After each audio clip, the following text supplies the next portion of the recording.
G'day fellas. Welcome to the first game in the series between Optimus Prime and Knuschelbär. Spawning in the north of the map is Knuschelbär, and in the south of the map, Optimus Prime. Now, you might recognize these civilizations, my friends. That's because we've got a Haudenosaunee mirror. Haudenosaunee on this map is Manchuria, are considered the #1 civilization, definitely when it comes to this map, just simply because of the way that they play. Both players looking to start off with a dock. We're going to be seeing both of them mirroring each other, looking for that early fish. You can see that the both players are moving towards the fish. They want to get as close as they can. It doesn't look like Knuschelbär was able to find a fish if we go and have a look at his perspective. Unfortunately, not finding any fish, so he's just going to have to do his best from this spot. Now, both players are going to be looking for those wood treasures in the early game, and we've got in the middle of the map, Optimus is going to be finding an 80 wood treasure, but take a look at Knuschelbär running straight for it and finding it. Is he going to be able to get there in time? He looks like he's actually going to be able to do it, but I think Optimus might get this. The animation for the Haudenosaunee. Oh, it's so close. It is so close right now. Knuschelbär steals it. He gets the 80 food. He also gets the 2 yaks. We're going to speed it up and slow it down ever so slightly. Hopefully that fixes up the game speed because we are a bit slow. It does look like we've fixed up that game speed, so that is wonderful.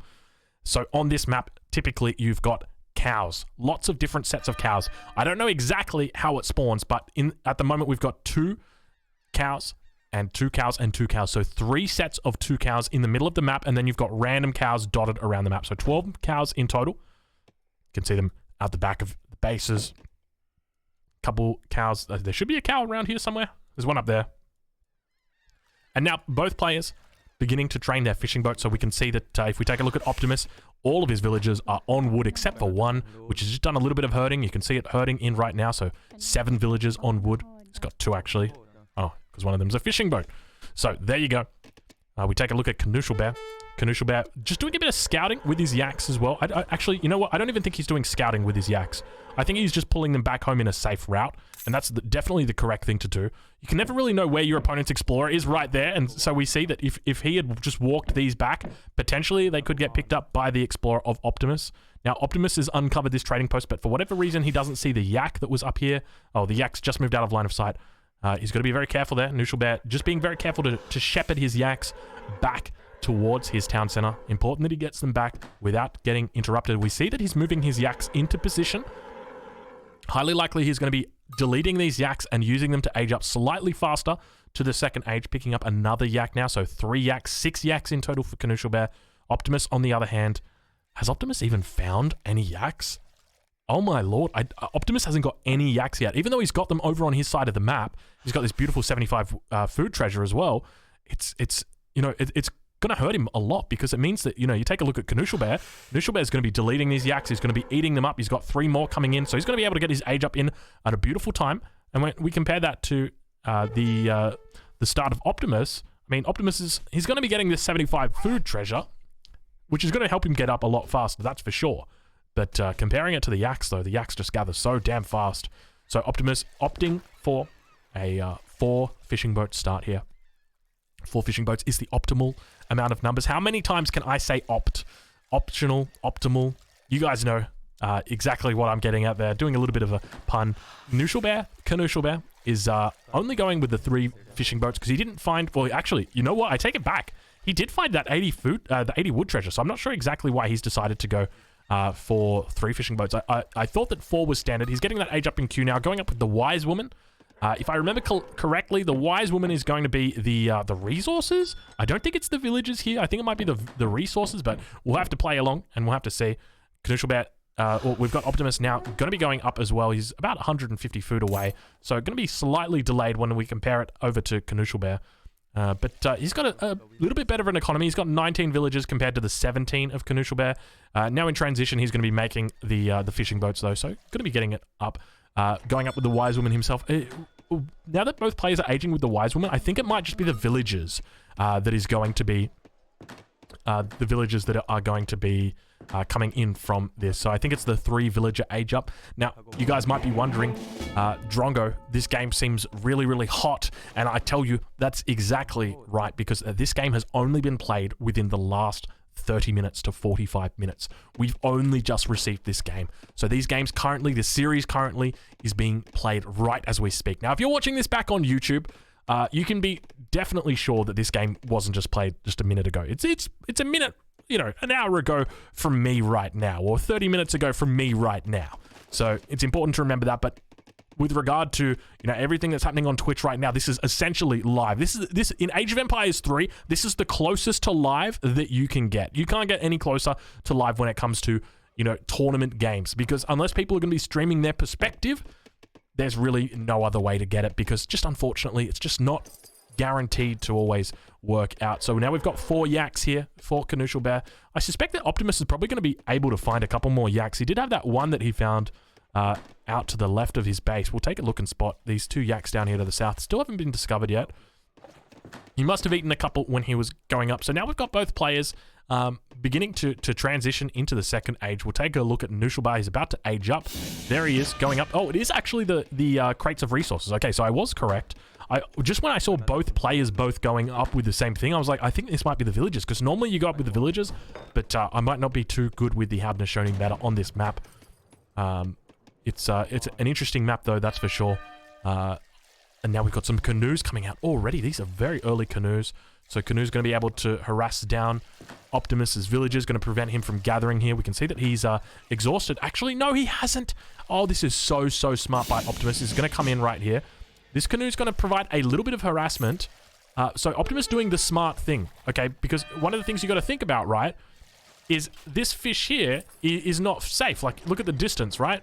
But you know what he can do? He can just go to this fish right here. This is so smart. I'm not sure if he actually realizes he's done that. He does realize he's done that.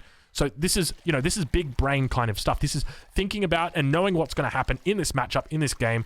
And he's really made such a safe play, because these are now essentially 100% safe. He will never lose a fishing boat. He can just pop them in, instantly shoot the canoe, bam, just like that. Nothing that Knuschelbär can do. And he's back to gathering right now. So if Knuschelbär really wants to risk it, he can come in. We take a look at the crates that are being sent in. We've got 600 wood, followed by the 800 resource crates that are going to be coming in behind this. We take a look over at Knuschelbär. We see what he's up to. So it looks like he might be going for something similar, dropping down that 600 wood. Do we see him potentially taking a trading post? I would expect that we are going to see that. Dropping down a corral as well. 2 houses are going to be going down in the base. Sending through 5 villages next. So not opting to send in those resource crates. We take a look at his deck. We spot that he's got the water ceremony as well as the buccaneers.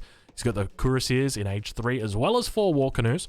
We take a look over at his opponent, Optimus. We'll see what he's up to and just have a look at his deck. He's gone a full land deck, so doesn't even have water as a consideration in his deck. No buccaneers in there, no water dance, no even 4 war canoes. So really different build orders, different methodology coming out here for the players. We see a corral going up for him as well. So both players are going to be opting for this sort of early age 2 play, I suspect. A little bit more of a focus on cavalry especially. See some hyenas now coming out for both players as well, because I think Knuschelbär's also got hyenas. He's got 10 hyenas out. He hasn't sent any hyenas from the home city.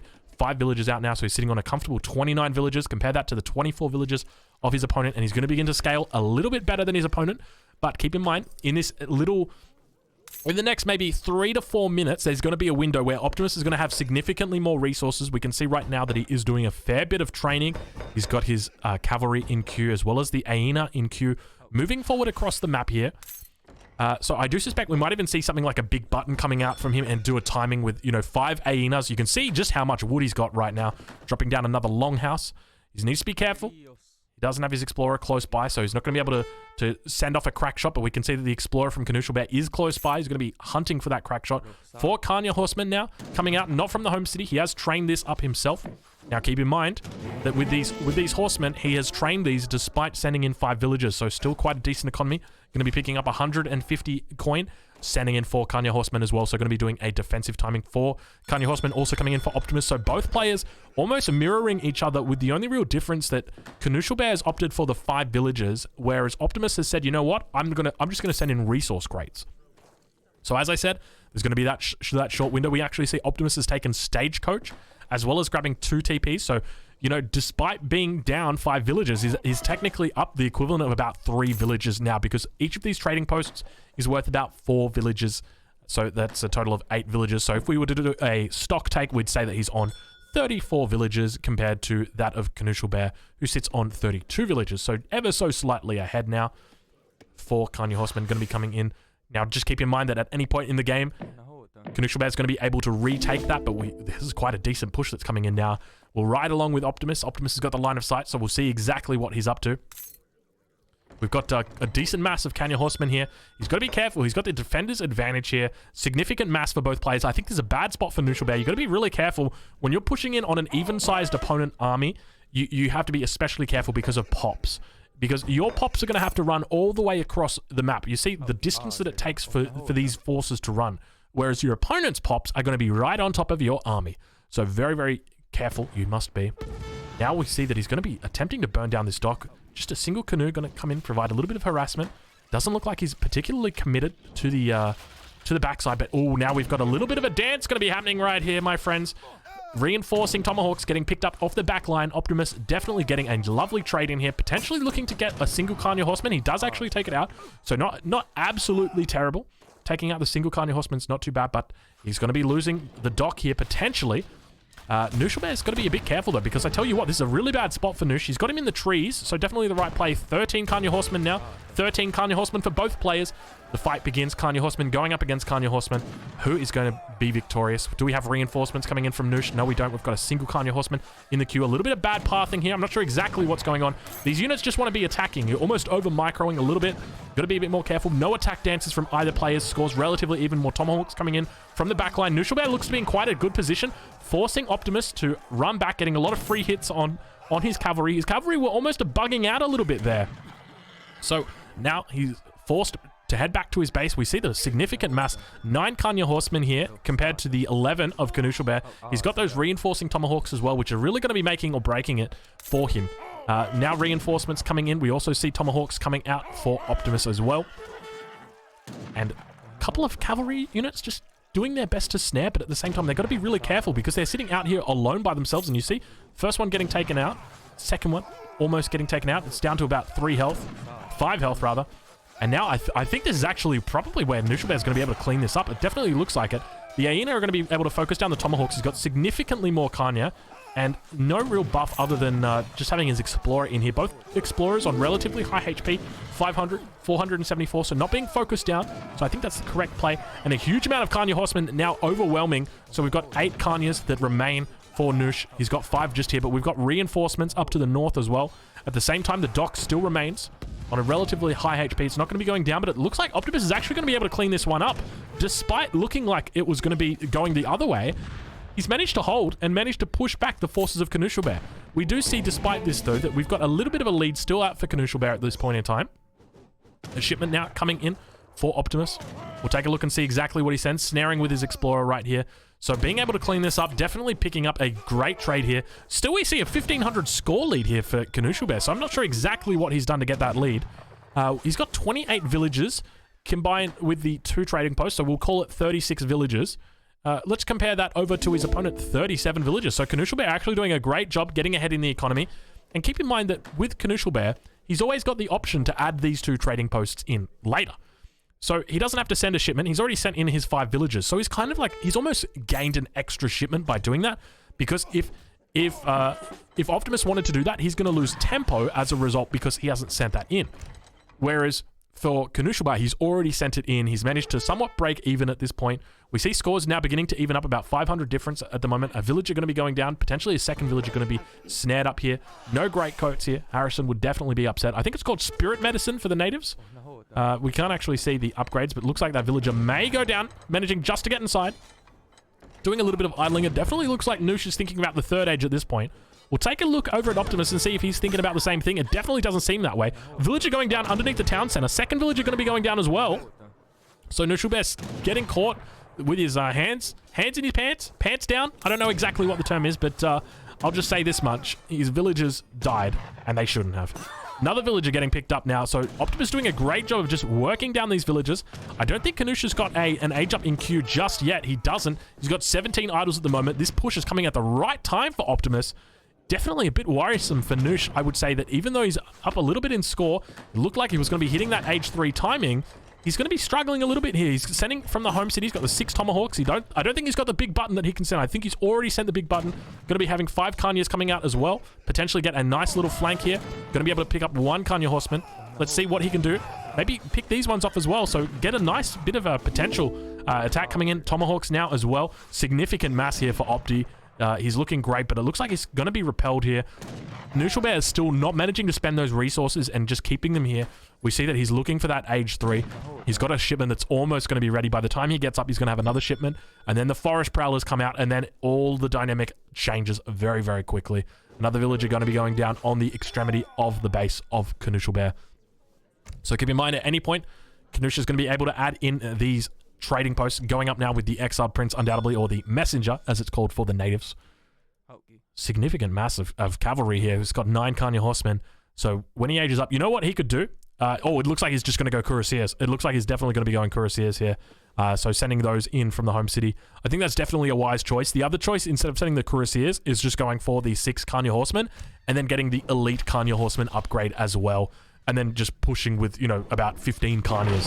Quite significant. These guys have got a huge amount of siege on them. 18 siege damage coming out as well. Now we've got 5 fishing boats that remain out on the open ocean. But unfortunately for Optimus, the canoes are beginning to stroll out. So 2 canoes now. That's going to be able to clean up everything. But we've got a little bit of action. Apologies for missing this. 3 villagers, 4 villagers going down. We see 1, 2, and there was a 3rd and a 4th villager going down in the base of Knuschelbär. He's down to 26 villagers. We compare that to the 29 villagers of Optimus. Optimus definitely doing a great job here. He's got the age up now, so about to hit it. He hits the 500 coin, so he's going to be able to get those cuirassiers in nice and quickly.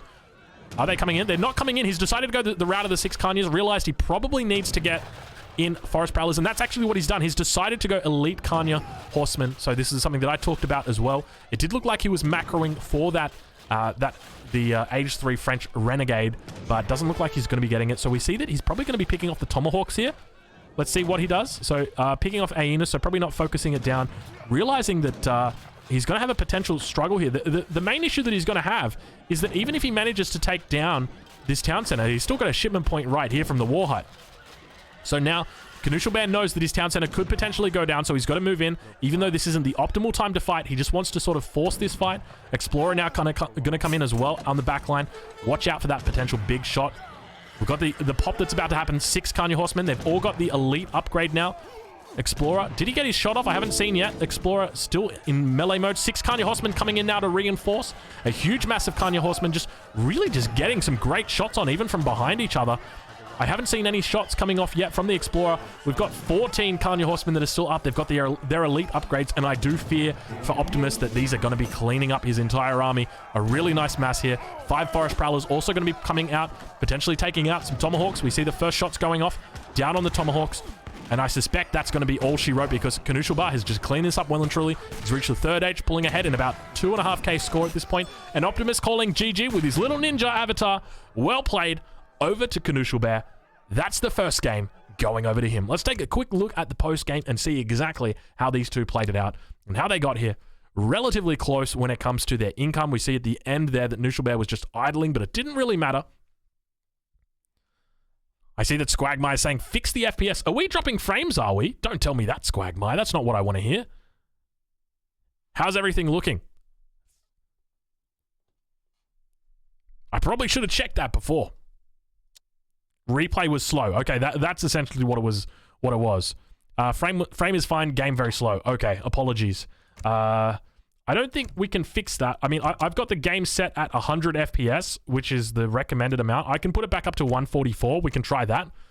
Risotto asking, is it really live? Yes, these games are literally being played like just ahead of us. So what I'm going to do is I'm going to update the score for Knusch. Knusch has picked up the first game.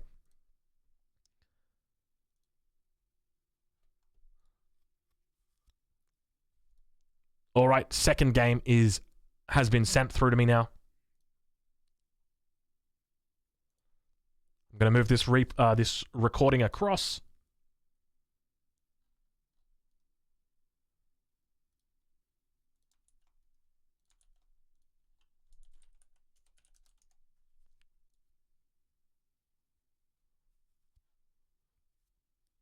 All right, one of the pieces of advice that I'm receiving is that we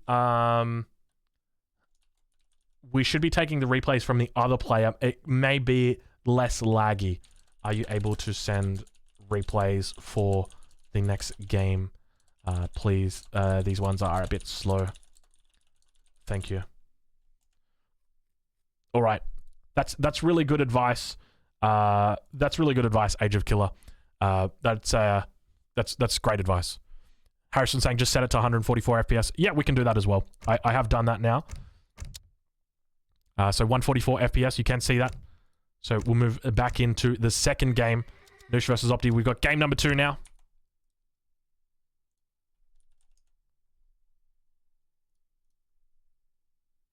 Going to pause the game for you guys. Now you'll see this this little bit of artifact from the previous game. That's Knuschelbär saying GG in the last game. We've got our I understand that during this last game, we've had a couple of people coming in with some subscriptions. So let me thank you guys. We've got A's11 coming in with a raid party of 50 A's. Welcome, A's and friends. Thank you very much, guys, for coming in. Hope you guys are knuckling down and getting ready for some Optimus versus Knuschelbär. We've got Abby Muna coming in with the Prime Gaming. Abby Muna, shout out to you. Thank you very much. As well as Duke Count2. I love that name. I'm just going to call you Count Dooku. It's just so much easier. You ruin my brain when you say that. We've got Aristusua also coming in at the tier 1. I'm going to keep taking a look and see if I can spot anybody else who's coming at the tier 1. If I've missed you, I apologize. All right, there we go. I'm going to take a swig of Red Bull. Oh my lord, that is delicious. Please pronounce mine. Aristusea? How do I pronounce that? Is it French? I see the S-S-E-U-R and I think it's French. Aristuseur. Aristuseur. That's what I'm going to go with, Aristuseur. It's kind of like an aristocrat. I'm going to check. So bear with me, guys. Bear with me. Do we have a prediction that's going on right now? Because if we don't, we're going to need one up. ASAP. I want to see the etymology. I think that's the right word. Etymology? It's the history of a word, right?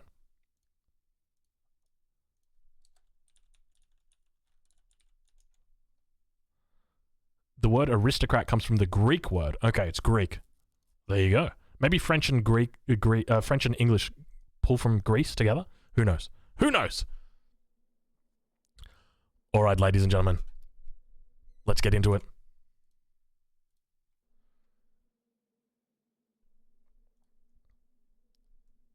Why can't I move? I'm trying to move that. Oh, it's because I'm locked on. I've got view lock on. All right. Let me fix up my sensitivity.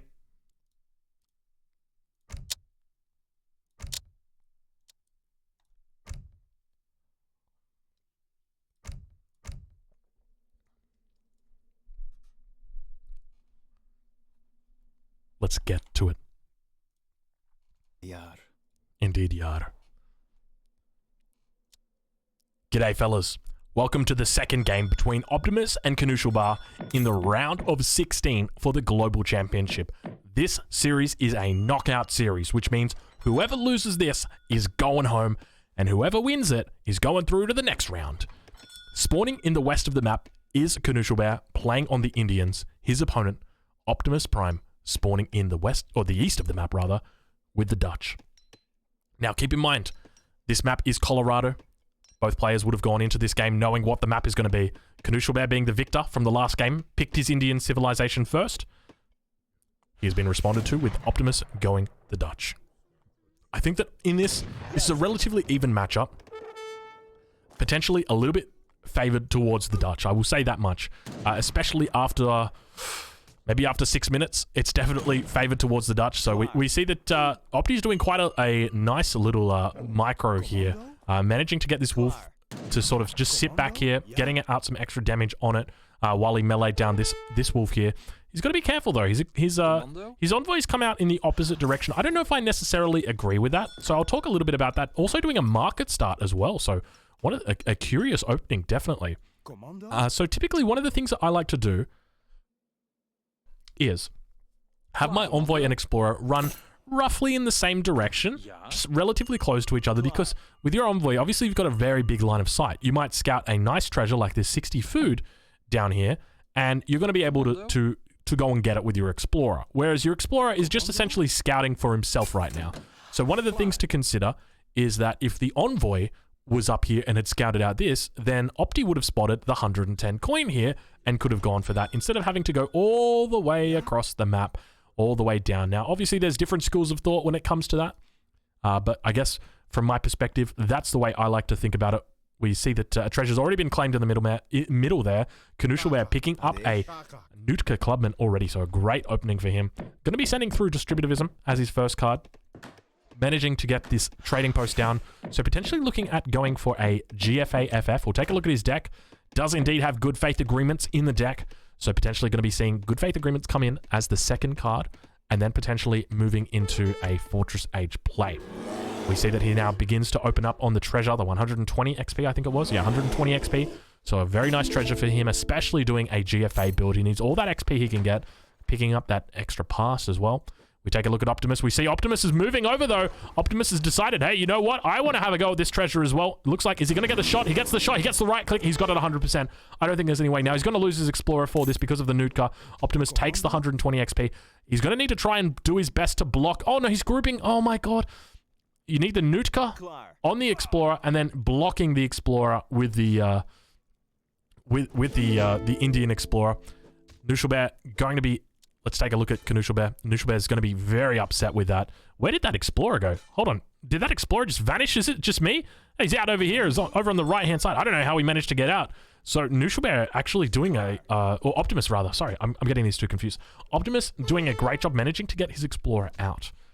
So really, really nicely done. Curious that he never picked up this treasure. He has a 30 coin treasure in his base. He's like, I don't even need it. I don't even need it. I'm not fussed. I'll pick it up in transition. Not worried, fellas. Not worried. I like it. You know, that is... impressive. It's going to help him when it comes to transition as well. It's an extra 30 coin for the first villager, which is always a little bit harder to get out. Going to be picking up a 90 wood treasure as well. So Optimus definitely in the lead in this game. I would not be surprised to see Optimus pulling ahead in this game at all, just simply because of how great of a start he had. He had this beautiful food treasure up here to the north. He came down, stole this treasure down towards the south, and now going to be picking up a 90 wood treasure. We take a look at Knuschelbär. We see exactly what he's up to. Sending in that Good Faith Agreement. Still doesn't have that age up in queue at the moment. Going to be sending a single villager forward. It's a little bit late, though. I'll say that much. A second one also going to be coming out as well. This villager, we're at 800 food right now.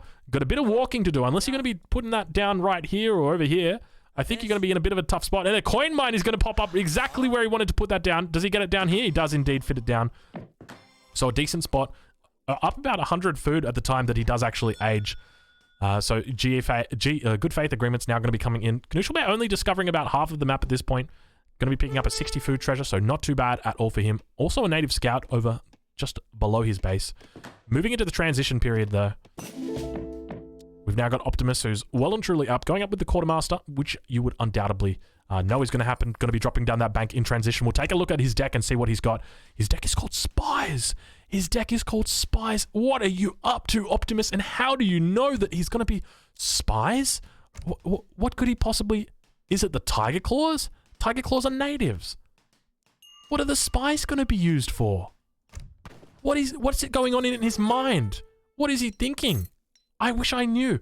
What are the... Because this is assassins, right? Agents. They're agents. Okay, so increase line of sight, increase HP. Okay, curious. Very, very curious. He's got that one villager in queue, sending in that 700 wood now at 4 minutes 20, so a little bit late, definitely.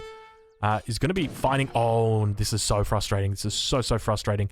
Having your villager out here, just getting it, slightly lower. Optimus is going to do his best to herd this in. It looks like he's going to be able to take out the Nutka Clubman. If we had some good micro here from Knuschelbär, he would be able to weave in and out of the melee attacks here, but it's not coming in. I guess he probably just doesn't have the APM for it. Just sacrificing the Nutka, getting a fair bit of HP off this villager. So we may see some explorers head out over in this direction. Maybe even that scout if he picked it up. He did pick up the scout, so he could come back and pick this up. He's going to have two sepoys out as well, so definitely could be over in this direction. He's got Buttercup, the pet cougar. Let's see if Buttercup decides to give the local settler a little bit of harassment. 700 wood now coming in. Got that bank wagon in as well. Doesn't even need to wait for it because he picked up that XP treasure down here to the south, which he stole off his opponent. Doing a great job of herding in as well. This hunt is so far away on this map, isn't it? Sometimes it can be really close. Sometimes it can be really far. Advanced Consulate now going to be going up for Knuschelbär? For Knuschelbär? Yes, for Knuschelbär. I got that one right. All right, Native Scout going to be coming to the south. A Shoshone Scout. So we'll take a look and see exactly what he's managing to spot. 110 coin up here to the north as well, going to be picked up as well. So really nice treasure. The 3 stray sheep here. I suspect this is probably going to be here until the end of the game. Players not really interested in that. Dropping down that third bank now. Market already purchased, or already built, I should say. So not going to need to drop down and market. We'll see if he just goes for a 5 bank FF. I will suspect that he probably scouted out the starting trade post. He checked the deck and he said, you know what? I know what you're doing. You're doing a GFA FF. I'm just gonna play it slow. And we see that he's dropping down a barracks with just a single settler, getting a second settler out there now. Shoshone Scout being found out by Earl Block from Optimus. So doing a great job of spotting that one out. We take a look at Knuschelbär. Knuschelbär going to be moving over on the map, dropping out some sepoys, getting in that French consulate now. So we're going to see probably wood, gold, food crates coming in that order. Wood, gold, and then food crates going to be coming in after that. Looks like the Explorer may potentially get picked up by the sepoys here. Slowly they're going to be run down by the Indian Explorer. I'm curious to know whether this whether we've still got this villager up here to the north, and we don't. It looks like the villagers come in. Actually done a great job, and we actually see that we've got the scout right here, so he knows about everything. I wonder where that villager is. Let's see if we can spot that villager. Villager is sitting nice and safe down here, so should be fine. 600 wood also going to be coming in. Going up with the skirmishers as well, or going... Do I say going up with the skirmishers? Creating some skirmishers. Looks like he's doing the patented Drongo 4-bank into skirmisher build order you would be familiar with if you watched the Drongo stream, where I advised you guys on just how to pull this one off. It's a very standard Dutch build order. Happens all the time. So going to be focusing down the Explorer, I would hope, with the town center. If I remember correctly, no, there's no bonus against it, but Skirmish is going to be having a bit of a difficult time with the Explorer if those stomps do get off. Moving in now. He hasn't actually clicked on this villager and spotted it out. First villager going to be going down. Let's see if he picks up that second one. I would just be sacking myself for this villager right here. This is a really nice pickup if he could get that second villager. But to be honest, I mean 5 or 6 sepoys probably isn't... I don't know if it's worth it for a single villager. I mean, I'm sure some people would say it's a relatively even trade. I mean, if you were to consider like the entirety of the game and say, you know, if this game lasts for 40 minutes, then, you know, it's probably a decent trade. But if this game goes for 6 minutes, well, it's already at 7 minutes, but let's say it goes for another 6 minutes, and then it's different. So now we see 8 skirmishers coming out. So I do suspect this is going to be the break point of skirmishers. Let me double check. So we've got 180 hit points. Okay, it's actually not. 6 skirmishers would have been the break point. So 6 skirmishers is enough to one-shot a sepoy.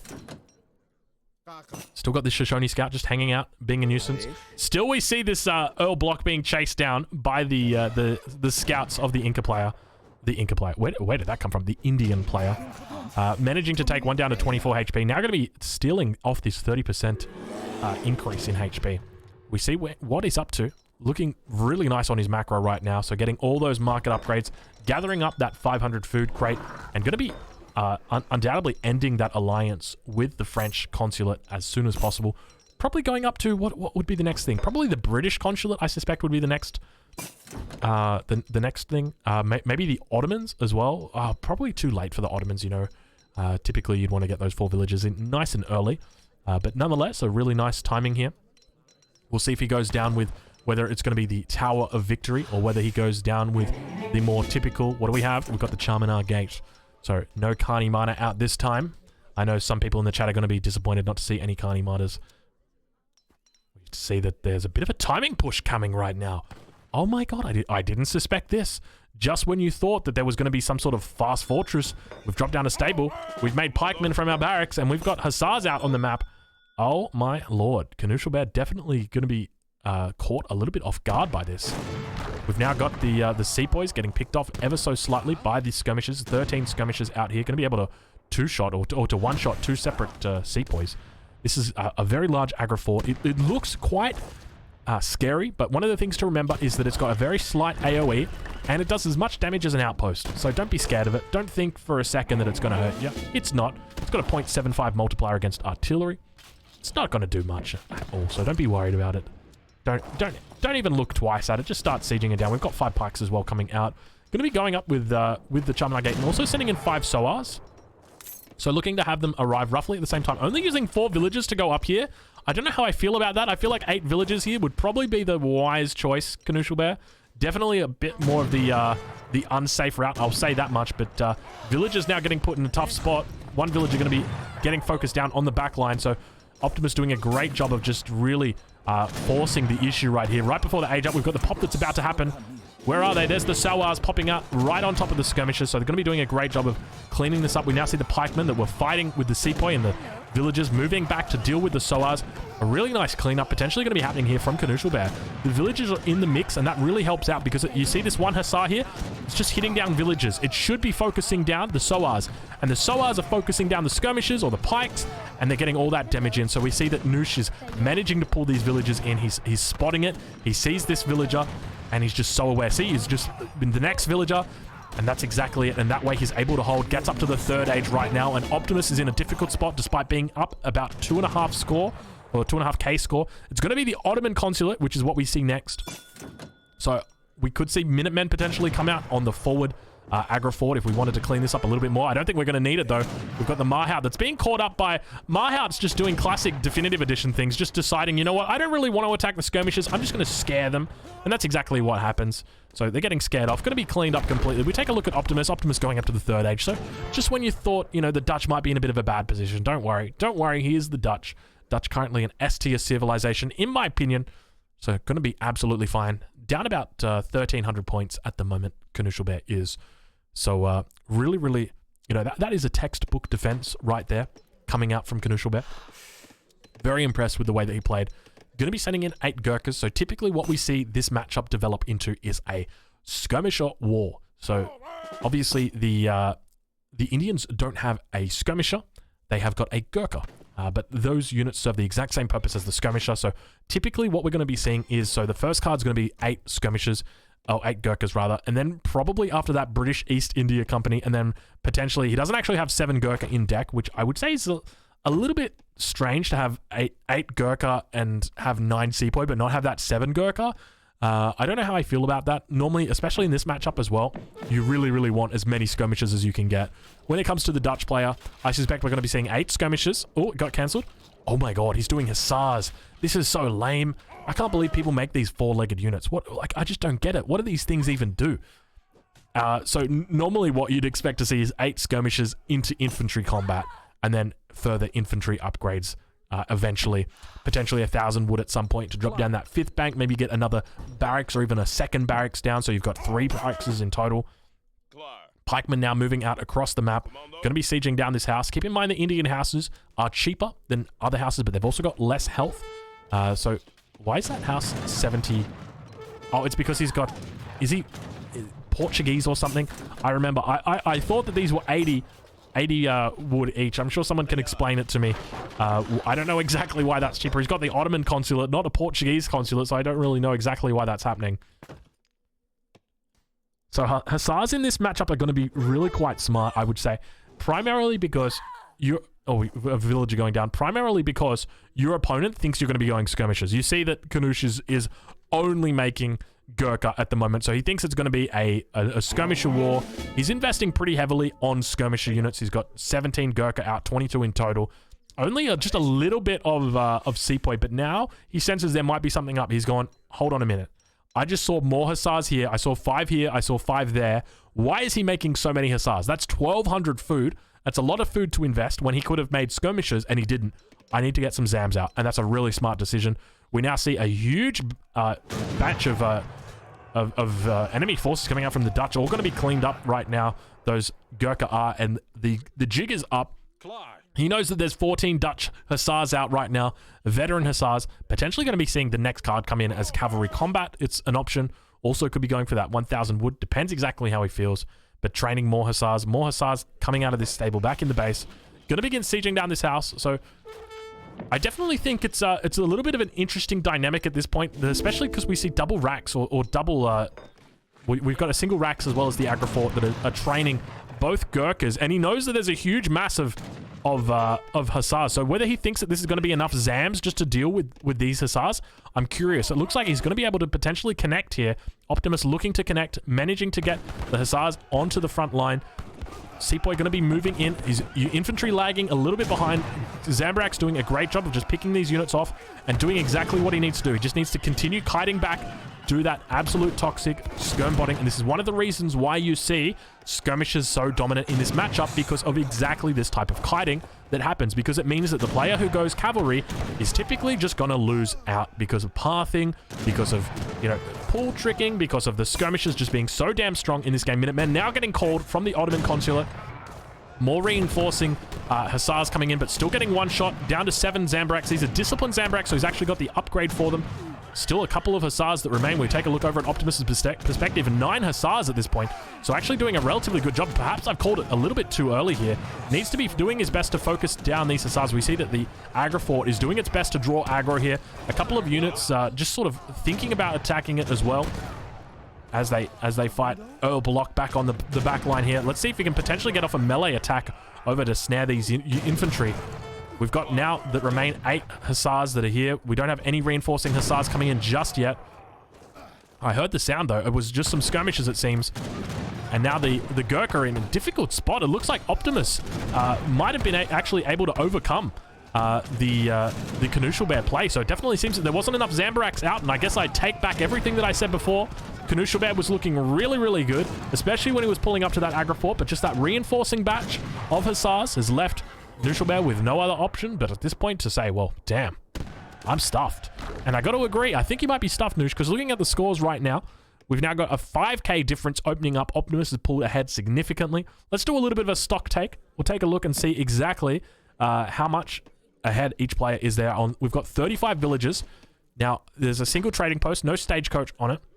And we compare that over to Optimus. Optimus on 32 villages with 1, 2, 3, 4 banks. Going to be dropping down a second barracks, a second stable. So still no 5th bank, I don't think. I can only count 4. Sending in that infantry combat right now. So really just focusing on his upgrades. Going to be transitioning into skirmishes now. I love this play from Optimus. I think this is really smart to sort of get that early lead out and then focus it. Knuschelbär looks like, I think he was going to send Urumi. He has sent them from the home city. There they are.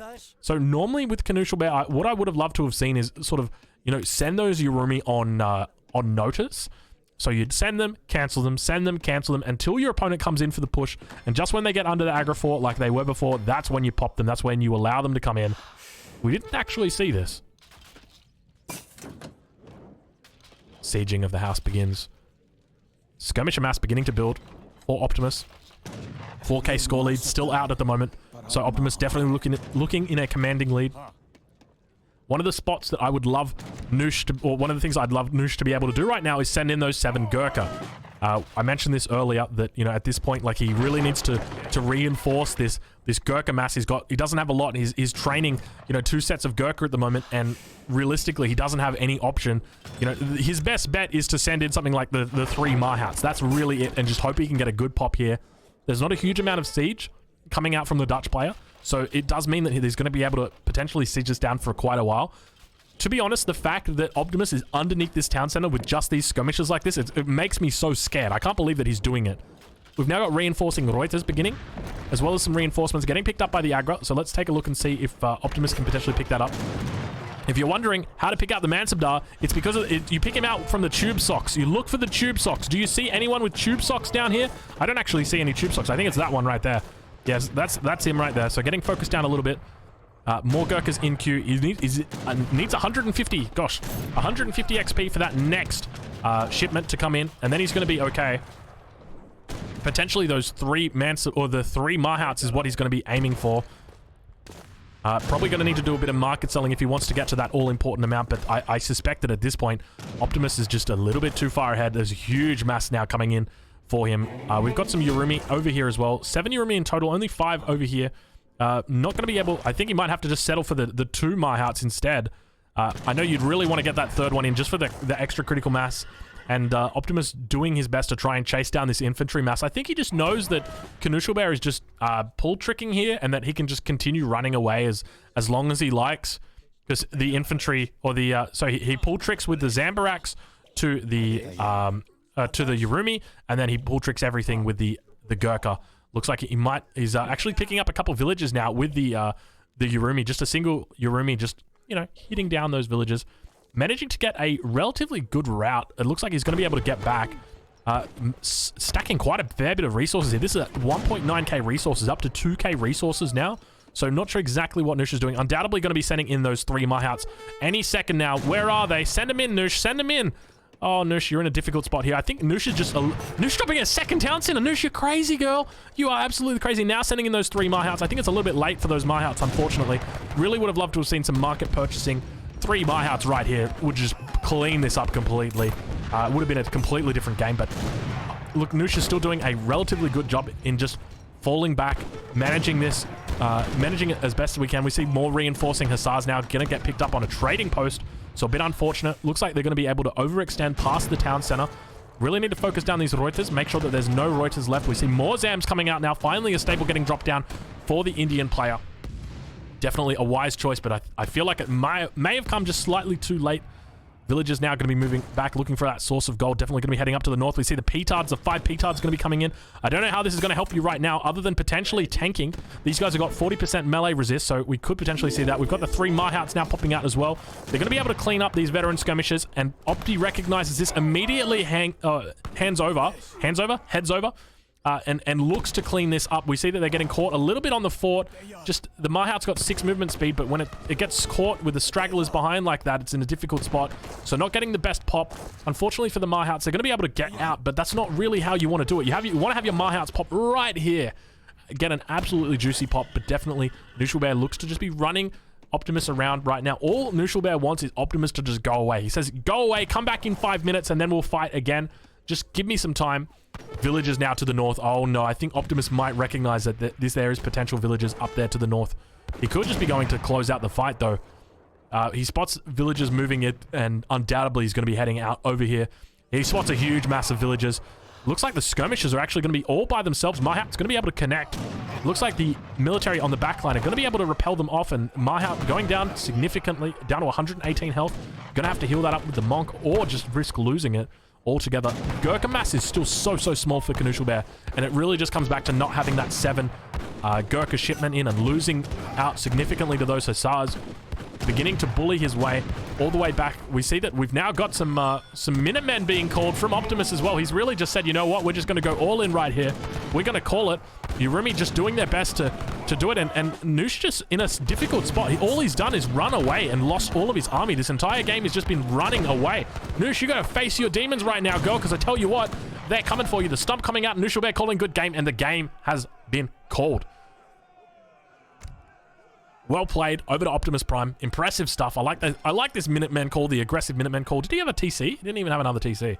Never made more than 4 banks, by the way. Just literally 4 banks, all in. I mean, not really all in. Like, you're still making villages and stuff, but very well played. Let's update those scores. Make sure that we've got that all fair. Optimus coming up with the second game. Congratulations to Optimus. We'll take a look at the resources gathered. We see Optimus just a mile ahead. Have a look at the villager population. We see that Optimus losing a substantial amount of villagers. So I must have missed that with the Yurumi. I think there was 2 Yurumi just having a field day down there. We'll take a look and see whether we've got the third game coming in just yet. Let me have a look at my Discord. Yes, we do. We've got the third game. Oh, my Lord. It literally just came in. Hold on. I want to see exactly when this came in.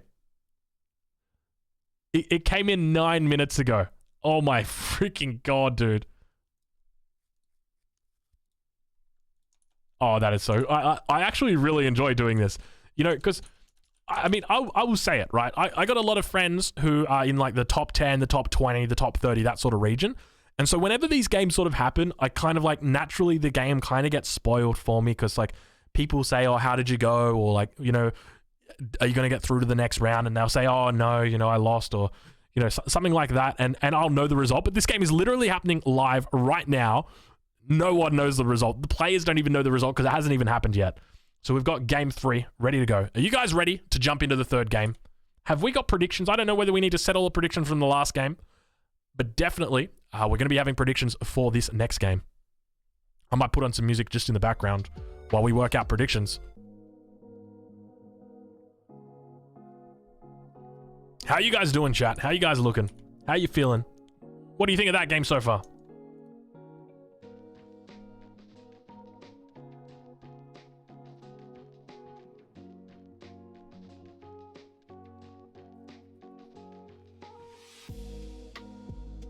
Not too bad, No Bounds. Not too bad.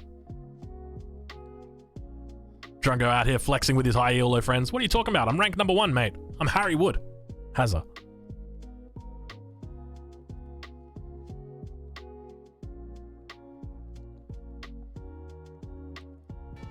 All right, let's get into the third game. What do you guys reckon?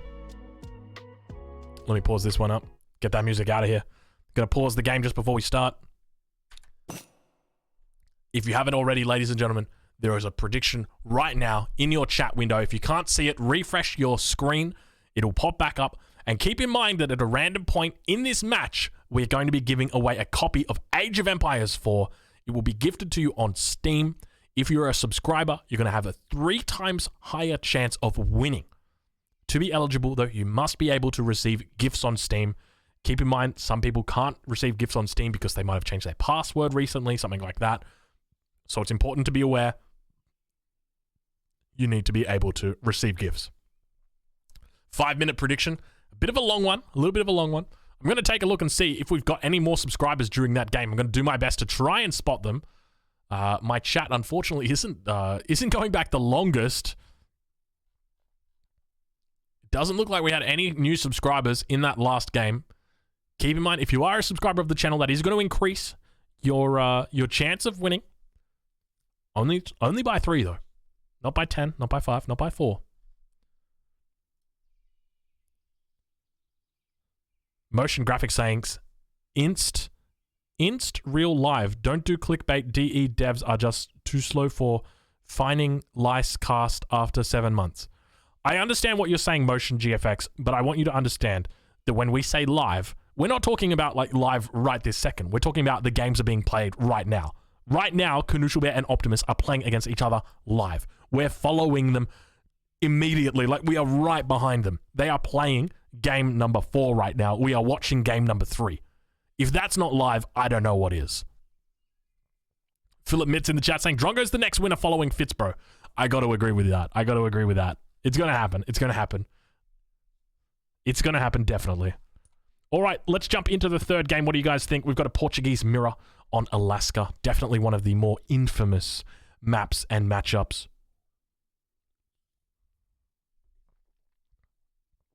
Live is they're playing game 3 and we're watching game 3. Unfortunately, in Age of Empires 3 Definitive Edition, live is this. This is the closest to live you can get. So I'm going to call it live. All right, let's get into the third game. Just fixing everything up behind the scenes, making sure we're all good to go. Are our numbers aligned? I don't know why I just thought of that. They're aligned. Perfect.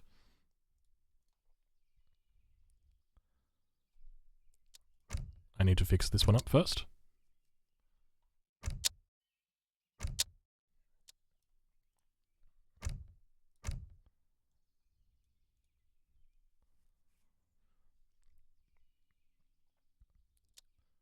G'day, fellas. Welcome to a casted game between Knuschelbär and Optimus. This game is part of the series for the Global Championship. We're casting over on the EGC TV channel. So welcome. It's a Portuguese mirror. Spawning in the north of the map, we've got Knuschelbär. In the south of the map, we've got Optimus Prime. This is going to be a very interesting game. These games typically are very cutthroat. They can either be 5 minutes long or they can be 50 minutes long. Typically, we tend to see them go a lot shorter than what you'd expect. You see Portugal mirrors and you think, oh no, Portugal mirror, that's going to take a long time. But I suspect that we're probably going to be seeing a shorter game rather than a longer one. We now see Optimus finding a nearly mature bear cub that you can tame. So quite a nice treasure. Not opting to bring it out to the invisible ring. Going to be hunting it down. So it means that he's probably going to be on about 180 hit points by the time that this actually dies. Now, that's on the condition that Knuschelbär doesn't find it. Knuschelbär has actually found it. Is he heading over here? I don't know if Knuschelbär's heading over here. Where's his explorer? I'm looking for the waypoint. I don't know why he'd pass up that chance to potentially steal this treasure. I feel like that's almost a bit of a... I mean, I know that you're going for a 95 wood treasure, and definitely, like, it's decent. It's definitely good. I feel like you just... Like, I guess it's a coin flip, though, isn't it? You know, if he steals this, he can't actually kill the explorer, because then the polar bear, like, if he doesn't kill it, I mean, like, if he doesn't kill this and he gets the bear, then the bear kills him. And like he can pull trick with the bear, he can attack. It actually makes sense. You know what? If you do spot that, the bear in particular is just not worth it. That makes sense. That makes sense. All right, I'm happy to accept that. Good choice there. Good decision making from Knuschelbär. I think at one point ranked #1 on the ladder. Actually, multiple times ranked #1 on the ladder. Looks like a spyglass was just used up here. We did see that there was the animation on the minimap reflecting that it had been used. We've got 12 villagers now coming out for Knuschelbär. So both players starting off with a market start. The hunting dog's getting picked up for both. So 0.97 for Optimus. We've got a 0.97 for Knuschelbär as well. So both players going to be starting market. 12 villagers in queue at the moment. 13 for Optimus. Going to be finding a nice treasure down to the south. A 30% HP increase for the Explorer. So technically by taking this treasure, you increase your health. Because you might start the treasure at, say, 160 health. But by the time you take it, your Explorer is going to gain health from picking up this treasure. So as an example, we watch right here. So he's on 50 health. So he would have started at, I think, about 160, 170. And now he picks it up, he's on 170. So there you go. So actually gaining health by doing that. Spotting out the house with one of his spyglasses as well. So both players spyglassing in the exact same area. A Nutka being picked up potentially here for Knuschelbär. So not too bad. Opting with a Schooners opening. So this is... Typically, this is what we see players go for. They go for like a Schooners opening on this map if they're playing non-mirrors. But if they're playing mirrors, sometimes we see them not use their first shipment. We'll take a look at Optimus. Optimus is going to be doing the same thing. So both players opting for a Schooners opening. So I'm starting to think this might be a longer game rather than a shorter game. Just typically, because one of the strategies that you can do on this map, we've seen it multiple times. It's where you bring a villager over. You probably start walking the villager right about now, and you're going to build a dock right here. You're going to start training a caravel. As soon as you hit the 3rd age, you're going to send in 2 caravels, and then you're going to follow it up with improved warship. So one of the things we actually see in Optimus's deck, this is kind of curious. It's Admiralty. So this used to be like a standard card for your water maps. You used to need this card. If you didn't have this card, you lost. But then they changed it. So dock warship improvements, cost and research time significantly reduced. So we see 60% reduction on everything, research points as well as cost. Actually, not a bad card. It looks like Explorer may potentially go down here to the brown bear. Looks like he's got 10 HP. It actually does go down. I think if he just attacked instead of walked, I think he would have been fine. It's not going to matter though. I think Optimus is going to come up and pick this one up eventually. Alternatively, he can just send a villager out, which is exactly what he's doing to come pick this out. Doesn't want to risk it. He knows that the Explorer for Knuschelbär could be out and about on the map and could potentially spot that. So he doesn't want to risk it. Settler for Knuschelbär now out, looking to drop a dock down, but he can't actually get it down. Undoubtedly, he would have been trying to get this dock down. We can see that he's sitting on 300 wood at the moment and still having no success placing that down. He might have just been scouting out for his opponent's docks. So one of the things that does happen on this map, typically players will attempt to dock their opponent's side. So we might have, Optimus will be down here on the south and he will send his covered wagon up here to the north. He'll send his, build a dock up here to the north as well, and really just try and contain Knuschelbär in this segment of water. Keep all the whales for himself. We take a little bit of a count on the whales. We've got 1 whale, we've got 2 whales, 3 whales I can see. I can see a 4th whale down here as well. And a 5th whale potentially. So 5 whales, not too bad at all. Definitely worth investing in the water. We take a look at their decks. So we've got Knuschelbär reaching the 2nd age now. Going to be aging up. So looking at a very standard water deck. This is something that I would expect. A little bit strange to see 8 Cassadors as well as even 1,000 wood or 1,000 coin. Probably don't even need them, to be honest. Maybe a few more cards in age 2. Typically like your upgrades for your Cassadors. Maybe even sustainable agriculture. Going to be sending out the town center. So a more defensive play from Knuschelbär here. So, really keeping his town centers relatively close. Docks on the backside, not going too aggressive. But we take a look at Optimus. We see what he's up to. So Optimus is going to be sending out that covered wagon as well. Getting picked up. Oh, getting picked up by the Nutka Clubman. So got to be very careful here. Definitely a suboptimal location for the town center. So, Knuschelbär or Optimus actually doing the math and saying, you know what?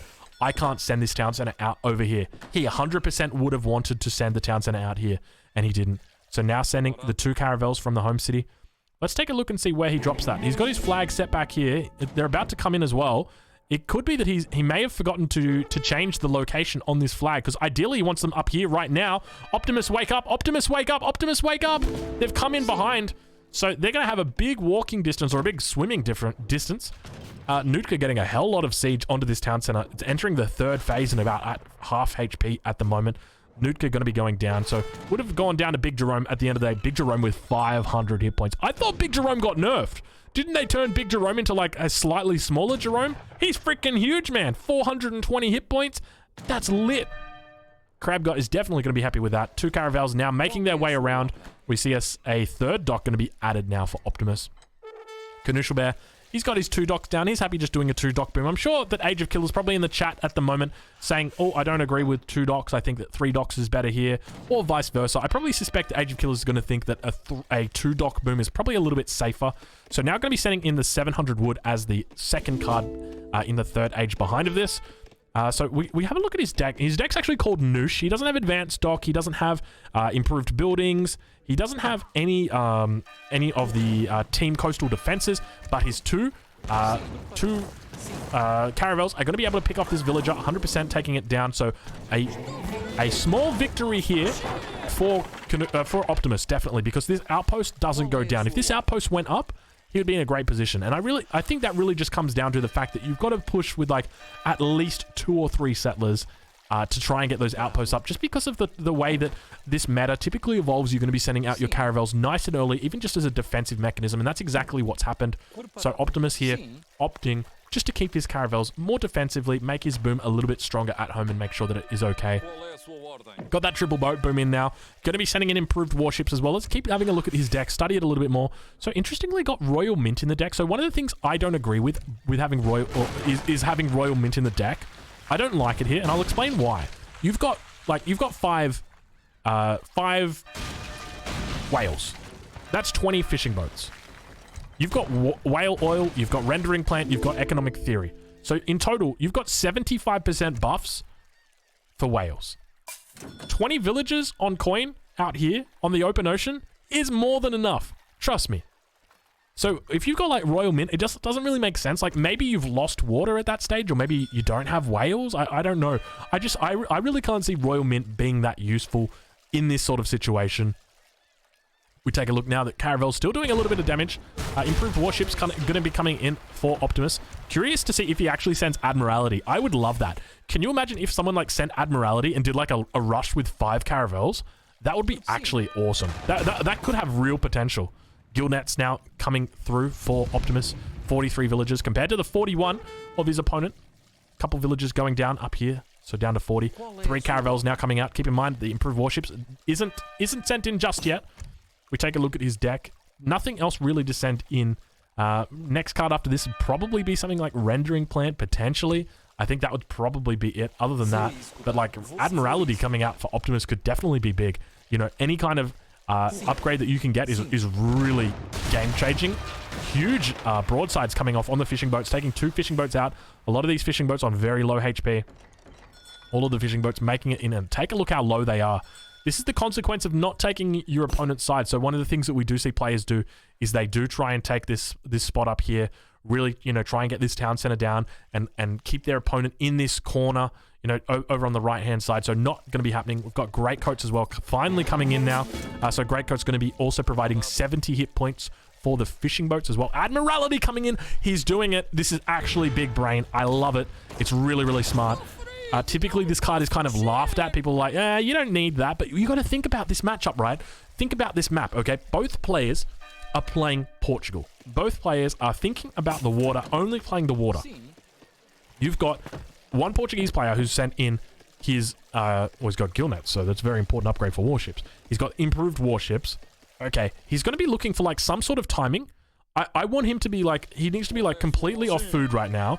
Focusing on only like collecting resources and just go like full HP upgrades. Go for 5 caravels at the same time. But the thing is, he's only got 2 vels out. He hasn't even made like a second vel or anything. He hasn't even made a caravel full stop. He's only shipped those caravels from the home city. Noosh is just still out here, just wrecking havoc. More broadsides getting off. We see more 1-2 fishing boats going down, and Noosh just, you know, just broadsiding out on these whales and then just going back, you know, minding his own business. And it just comes back to you know, not having enough. And now, oh my god, look at these. Look how quickly they're coming in. Look how fast they're researching. They are researching so quickly. You could totally get a timing attack. See, the problem is you don't have 5 caravels out. If you had 5 caravels out and you do this, you could clear your opponent off water 100%, man. These things are beasts. We see another building going down here. I don't know whether that's an outpost. It is indeed an outpost going down here because his opponent, Knusch, has probably just sensed, well, hold on a minute. There could be something up potentially. So we got to reinforce this position. And so now 1,400 hit points. There is another upgrade. I think it's for attack, but I think it might only come available in the 3rd age instead of being available in the 2nd age. So a potential timing attack, but still, once again, we see more fishing boats just going down. I love these just cheeky broadsides onto the fishing boats and just like shooting and scooting. Frigate caravels trying to get out, doing their best.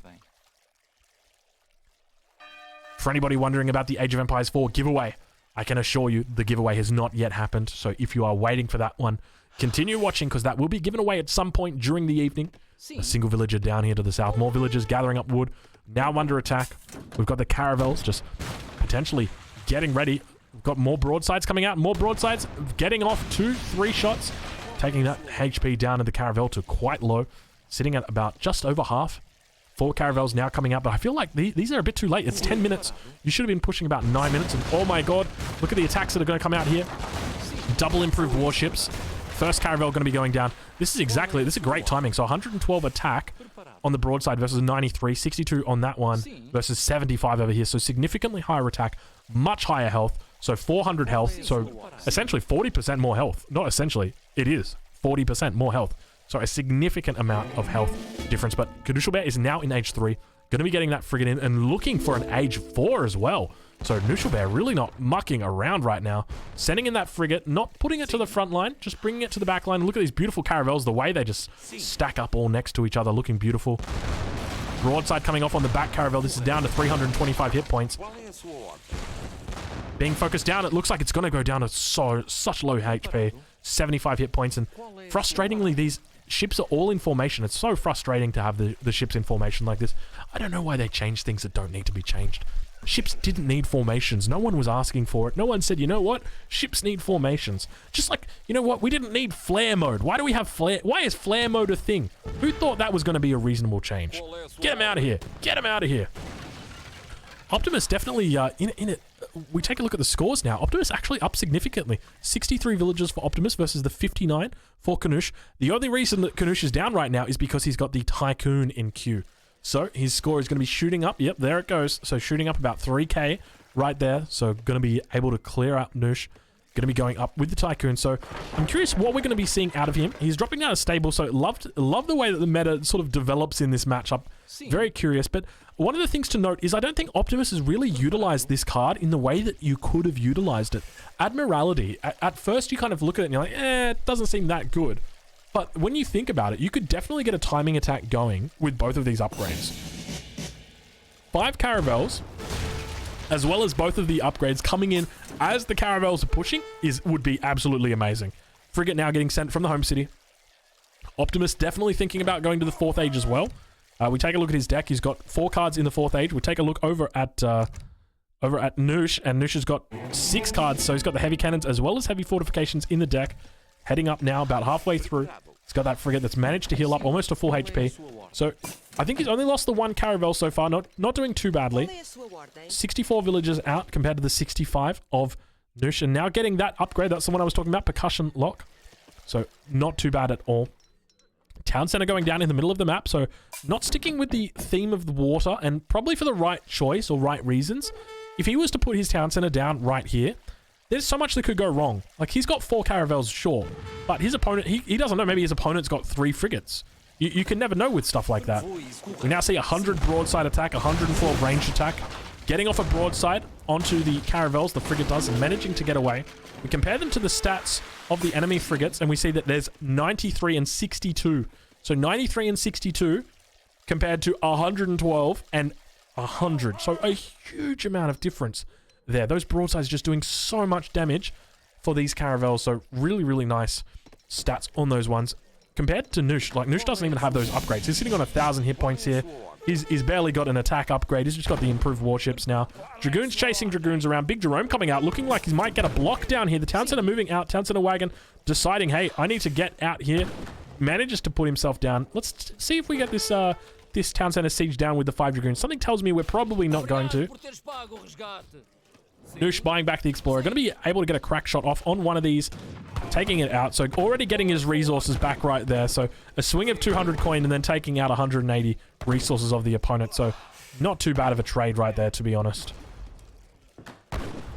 We hear something going up. Was that an artillery foundry? It was indeed an artillery foundry going up. So potential mortar push coming in as well. Now, we don't have that mortar card with the extended range. We don't have any walls up just yet, but I do suspect we might start to see some walls now that the Dragoons are out. Typically in this matchup, you get run around with Dragoons and you're like, you know what?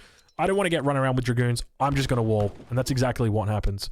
So Optimus now going up to the 4th age as well, getting the amalgamation upgrade. So going to be dropping down a church as well as an arsenal. I wonder what he's thinking about when it comes to the arsenal.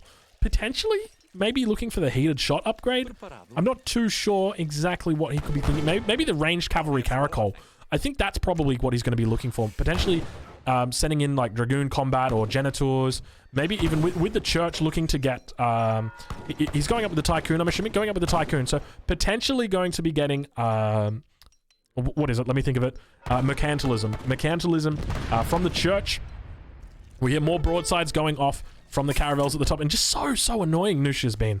70 villagers now for Knusch versus the 72 of Optimus. We've got 21 idols. So a significant amount of idols down towards the south here. And look, like, I don't know why you're sitting up here. Or why, I should say, I don't know why you're not sitting up here with your caravels. You could have all of these whales. You know what? If you broadsided this frigate, I reckon this frigate would go down. I genuinely think if you broadside this with 5 caravels, it's going to go down. Oh my god, down to 298 HP. It goes down, it goes down. I wasn't wrong, I wasn't wrong. It was down, it was pretty close to it. It was pretty darn close. Okay, all right. So that's what I'm talking about. Like, you came to the wrong neighborhood, Knuschelbär. You came to the wrong neighborhood. Minuteman now being called. I don't know whether that was on accident, but mortars coming out as well. So a little bit of a tough spot. Mortars, how do you deal with mortars? I guess with Dragoons of your own, but now Dragoons are coming out. Only a single batch. So potentially we'd have to see 5 more stables coming out. Hussars accidentally being trained. Dragoons have been retrained. Now we've got Genitors coming in as the first upgrade. Probably the right decision, honestly. Did we get that ranged cavalry caracol upgrade in? Not yet. We've got enough resources for it, though. Covered wagon just sitting down. I'd love to see this covered wagon probably just move up here. Doesn't need to be out here on the map. Let's take a look and see where it goes. Looks like it might be going down to the south. Probably a wise decision. This is a decent coin mine that it can be protecting. Looks like Optimus has gotten off a crack shot on a single Dragoon, taking it out. So Genitor is going to be coming in. Think about Knuschelbär, who's a very greedy player. So sending in double factory and then sending in heavy fortification. So he knows what's up. He knows what's up. So going to be getting in that extra HP on the outpost as well as a bit more attack. Frigate's now moving out. And Knusch has run out of fish on his side. So he's bringing out all the fishing boats now. So a bit of a tough spot for him. All of the broadsides coming off, disintegrating the caravel completely. Overkilling it probably by about 2 broadsides, I would say. So veteran Dragoons now for both players. So we don't have any of those big upgrades in just yet. And the mortars are moving forward. This is a curious decision. You got to be careful moving your mortars up like this, because if you've got Dragoons that are going to pop out of here, they can just very easily run out over here, change into melee mode, and take these out. So you've got to be very careful with your timing. Now, these are just mortars. They're not howitzers, so they're going to take a little bit longer to kill buildings. But it looks like they're going to be able to take this out before the pop comes. First stable going to be going down, so difficult spot for Knusch, or rather for Optimus. Optimus actually slightly ahead in score. Knusch now just sending in heavy fortification, so don't be alarmed. That is not a 10k score lead. That is a fake score lead. It's a fake Knuschelbär. Ignore the Knusch. Will the real Knusch please stand up? Now Dragoons, we've got that extra range that's come through. Still don't have that ranged cavalry caracol just yet. I feel like this is probably the wrong decision to be sending a factory here. I feel like you might just want to go for Dragoon combat. To be quite honest, look at the resources that are getting stacked up here. He just buy like 600 wood right now and just drop down. Stable, stable, stable. That's what you need. Otherwise, you're losing everything right now. Very, very difficult spot. A factory wagon as well. Losing the stable in the front line. Optimus in a very difficult spot here just because of these mortars. These mortars are just a ticking time bomb. The longer these mortars survive, the more they just keep taking out 200 wood, 200 wood, 200 wood, 250 wood. They've already taken out their own resources worth, and now we've got a fortified outpost being dropped on the front line to reinforce the position for Knuschelbär. Knuschelbär really demonstrating his prowess when it comes to this matchup. Going to be able to take out a caravel on the water, but at what cost? Because at the end of the day, the mortars are what are doing the damage. More reinforcing dragoons at this point. Explorer looks like he might have got a crack shot off again. And one of the issues that we've got is we just don't have enough stables. We've got the church here. We've got, oh, he's gone for the mass cavalry route. Definitely a wise choice. Impressive that the mortars did actually work out. I didn't think that they were going to potentially work out. I was a bit fearful. I said a little bit, what's the word? Almost preemptive here, but undoubtedly they're in a great spot. Managing just to keep enough dragoons here to just sort of, you know, keep the mortars alive. But now the mortars just sit, chill out. Another crack shot undoubtedly going to be coming off on a high HP dragoon on the back line. Let's see if we can spot it. Here it comes. Explorer just chilling out. Does he get it off? Factory wagon, if he was careful, he would have spotted it. He would know that he now needs to move to the south. Got to be careful with those explorers. There goes the crack shot, taking out the dragoon. And now Knuschelbär down to only a few fishing boats, but transitioning over to a land economy. One of the things I talked about earlier in this game was the card Royal Mint. Knuschelbär doesn't have this card.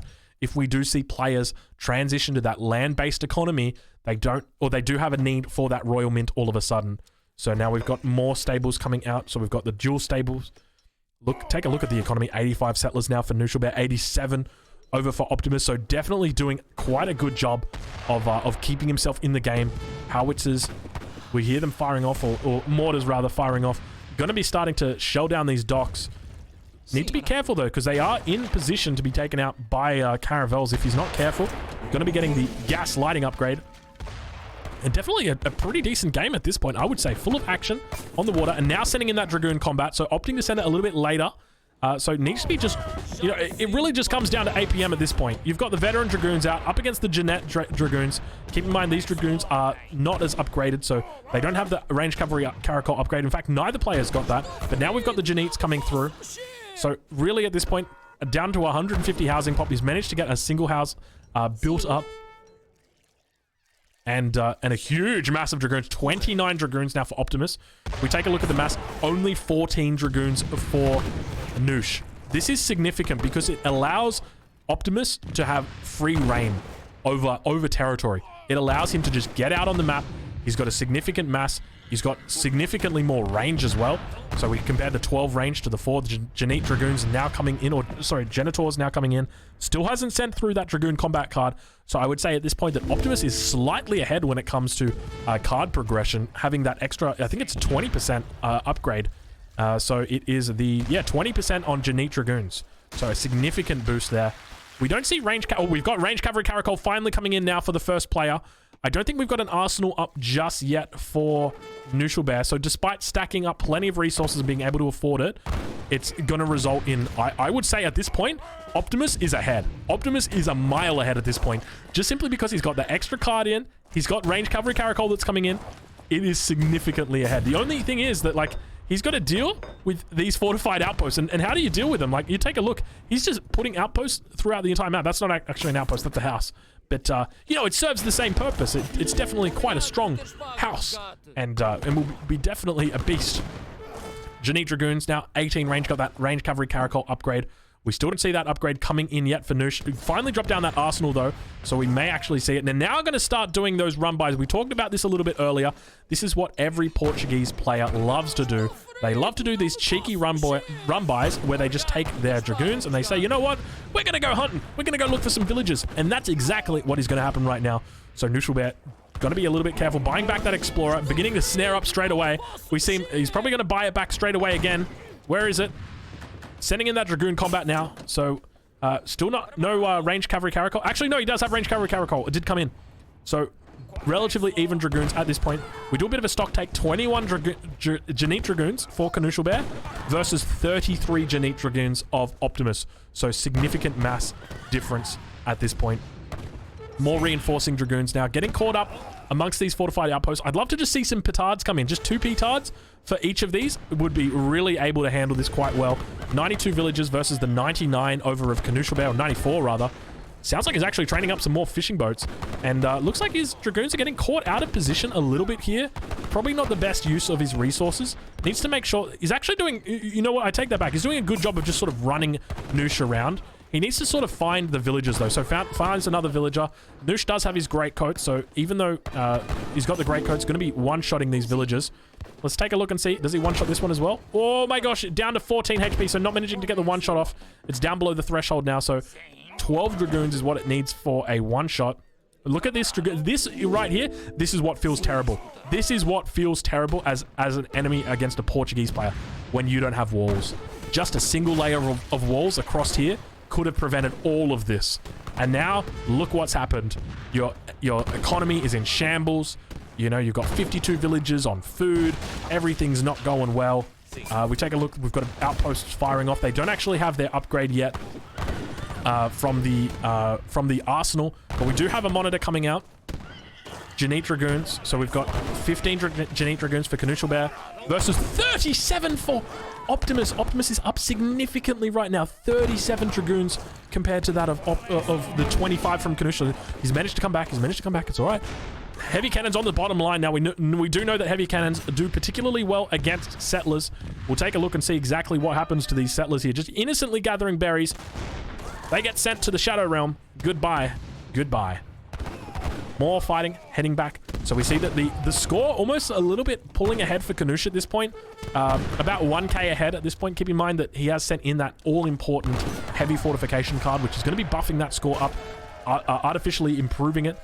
Needs to be a bit careful now. He's got caravels out on the open ocean, but he's not really paying attention to water in the same way he was in the early game, focusing more on the land. And the problem is that if Knuschelbär starts to pay more attention to the water, he's going to be able to hunt. He knows where the factories are. He's going to be able to shoot those down from distance. He's not training any further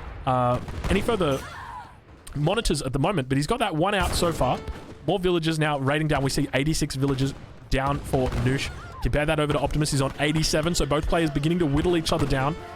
So not too bad of a fight, I would say at this point. And I would still say the scores are relatively even, about 1k difference, maybe 2k difference, because keep in mind, there is an artificial bonus from that card, that all-important card. Where is it? Heavy fortifications right here. It grants you a whole bunch of technologies for free. You get a whole bunch of score. It's a bit of a flex card. I'm a big fan of it. Now we've got a frigate. Oh no, this is a monitor coming out from Optimus. So Optimus saying, you know what, I'm going to just make monitors myself, not even bothering with frigates. Monitor heading around the back now for Knusch. They both decided, you know what, we're just going to do it. And take a look at these raids. Neither player deciding they want to wall just yet. You know, at any point, Knusch, you can start walling, mate. Okay, finally he's decided to wall. A really good decision, I would say.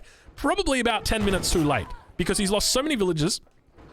Down to 77. We see a shot has come off. I think that's a long shot over on the factory. It is indeed. So the factory down to 2,500 hit points. Probably going to be healed up, undoubtedly.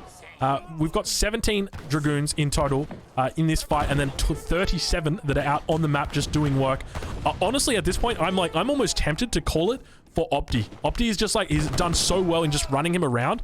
This really reduces the mental of your opponent. So you might be wondering, what is mental? Mental is like a resource that you have on coping. How can you cope with a game? How close are you to just throwing in the towel? Some games, you'll be like, you know, one little thing will just trigger you, and you'll be like, I just lost my entire mental in a single moment, and boom, it's just over. So this is like how you ruin someone's mental. You just keep running Dragoons into their base, killing their settlers, getting relatively efficient trades with your Dragoons.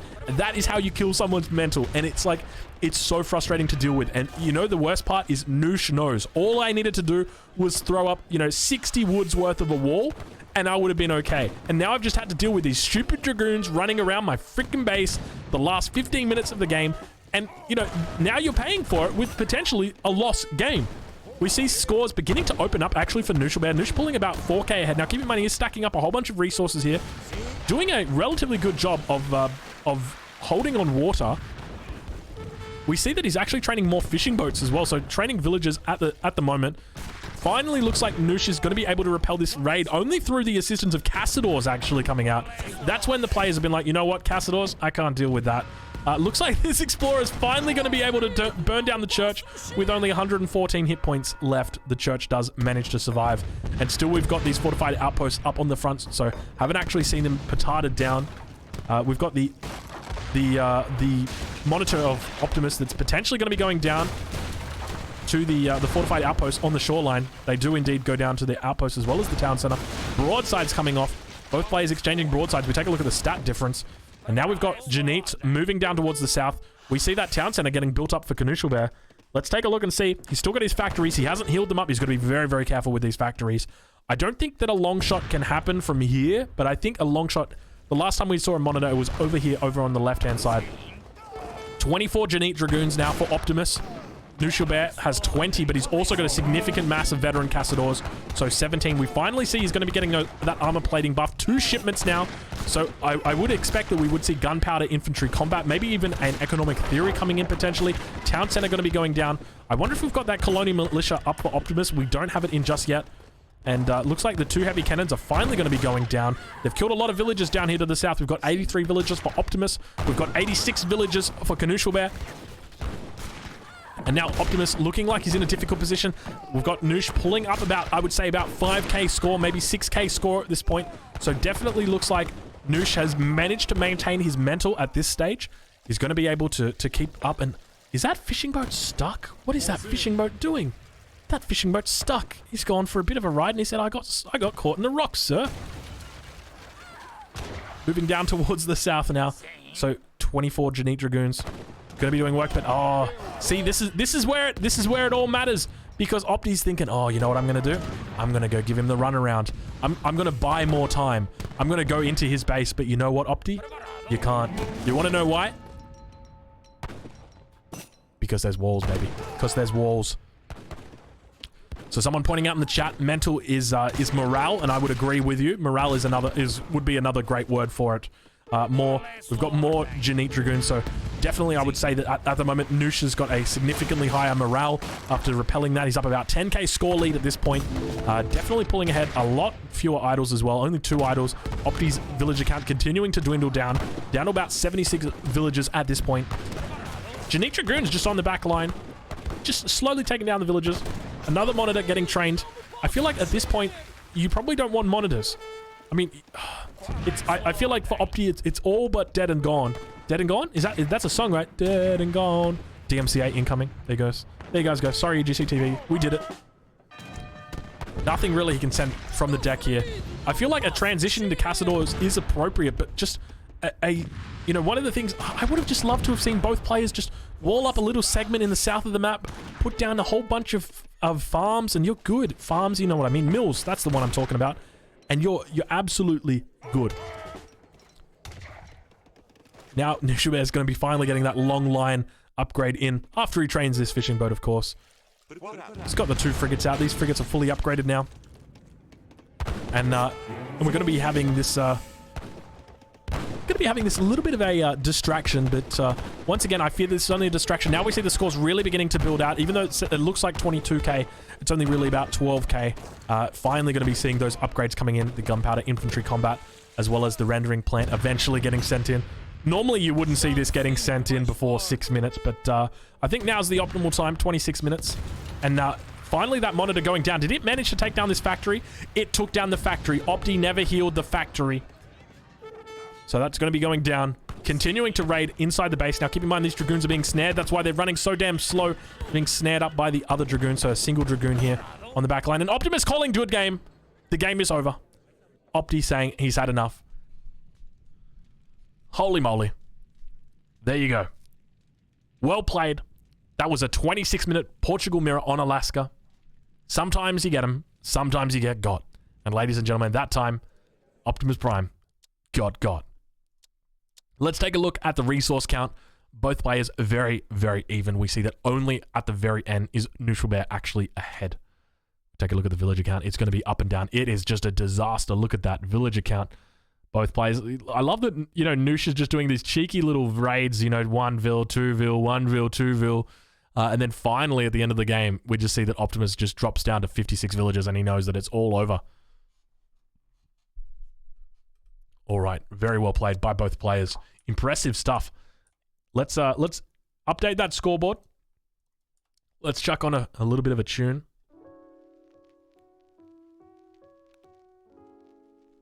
All right. What do you guys think about that game? How do you feel about that one? Now, keep in mind at any point in this evening, we could be giving away Age of Empires 4. Not any point in this evening. As in, like, Age of Empires 4 will be given away this evening at some point. What flag is beside Optimus? That is the German flag. Noosh won the port mirror. Noosh won the port mirror. All right, let's check and see whether we've got the next game. Yes, we do indeed have the next game. We've got game number 4 for you guys. How long ago was this sent in? I need to see.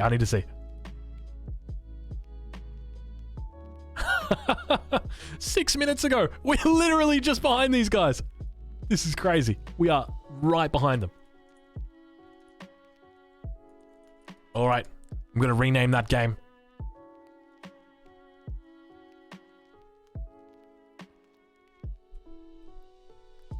Opti literally made a mistake by not sending that card. Which card are you talking about? Is there going to be more streams? Yes, there's going to be more streams. So this is not the only series tonight. My understanding is there's going to be another 2 series after this series as well. Age of Killer, I'd love to know what you think about Admiralty. Oh, he's saying, okay, Advanced Fortification is the card you can't ignore. Okay, interesting. I'm curious what you think about Admiralty. I think that there's a potential to do a 5 Caravel Admiralty push. Maybe even a Galleon. Like, get a Galleon in there to tank, like, the damage from the town center. Damn, dude. That could work. All right. We're jumping into the 4th game. The prediction has been settled. Congratulations to Tarantino picking up 64.8k, as well as 22 others. Oh my god. Abby Moon, what is going on? Advanced. What happened to your message? Abby, are you on a phone? I think you're on a phone, right? Yeah, that's got to be a phone. I think it's a, yeah, the 4. Yeah, okay. Oh my lord. Oh, that's a keyboard? Oh my lord. Okay. All right, guys. The next prediction, I'm not sure whether it's up yet, but in this game, we're going to have Optimus on the British playing up against Knuschelbär on the Dutch. Now we got to copy faster. That's a good one. Advanced Fortification is real good card, resource-wise, tons, tempo-wise, theme-wise, and whatnot. Something-wise. Thong-wise? Age of Killer saying, why don't they play Sweden yet? Because Sweden's not a strong civilization. That's one of the things you guys are going to learn. Sweden's just one of those civilizations. It's like, you know, at best D tier, at worst, you know, Z tier.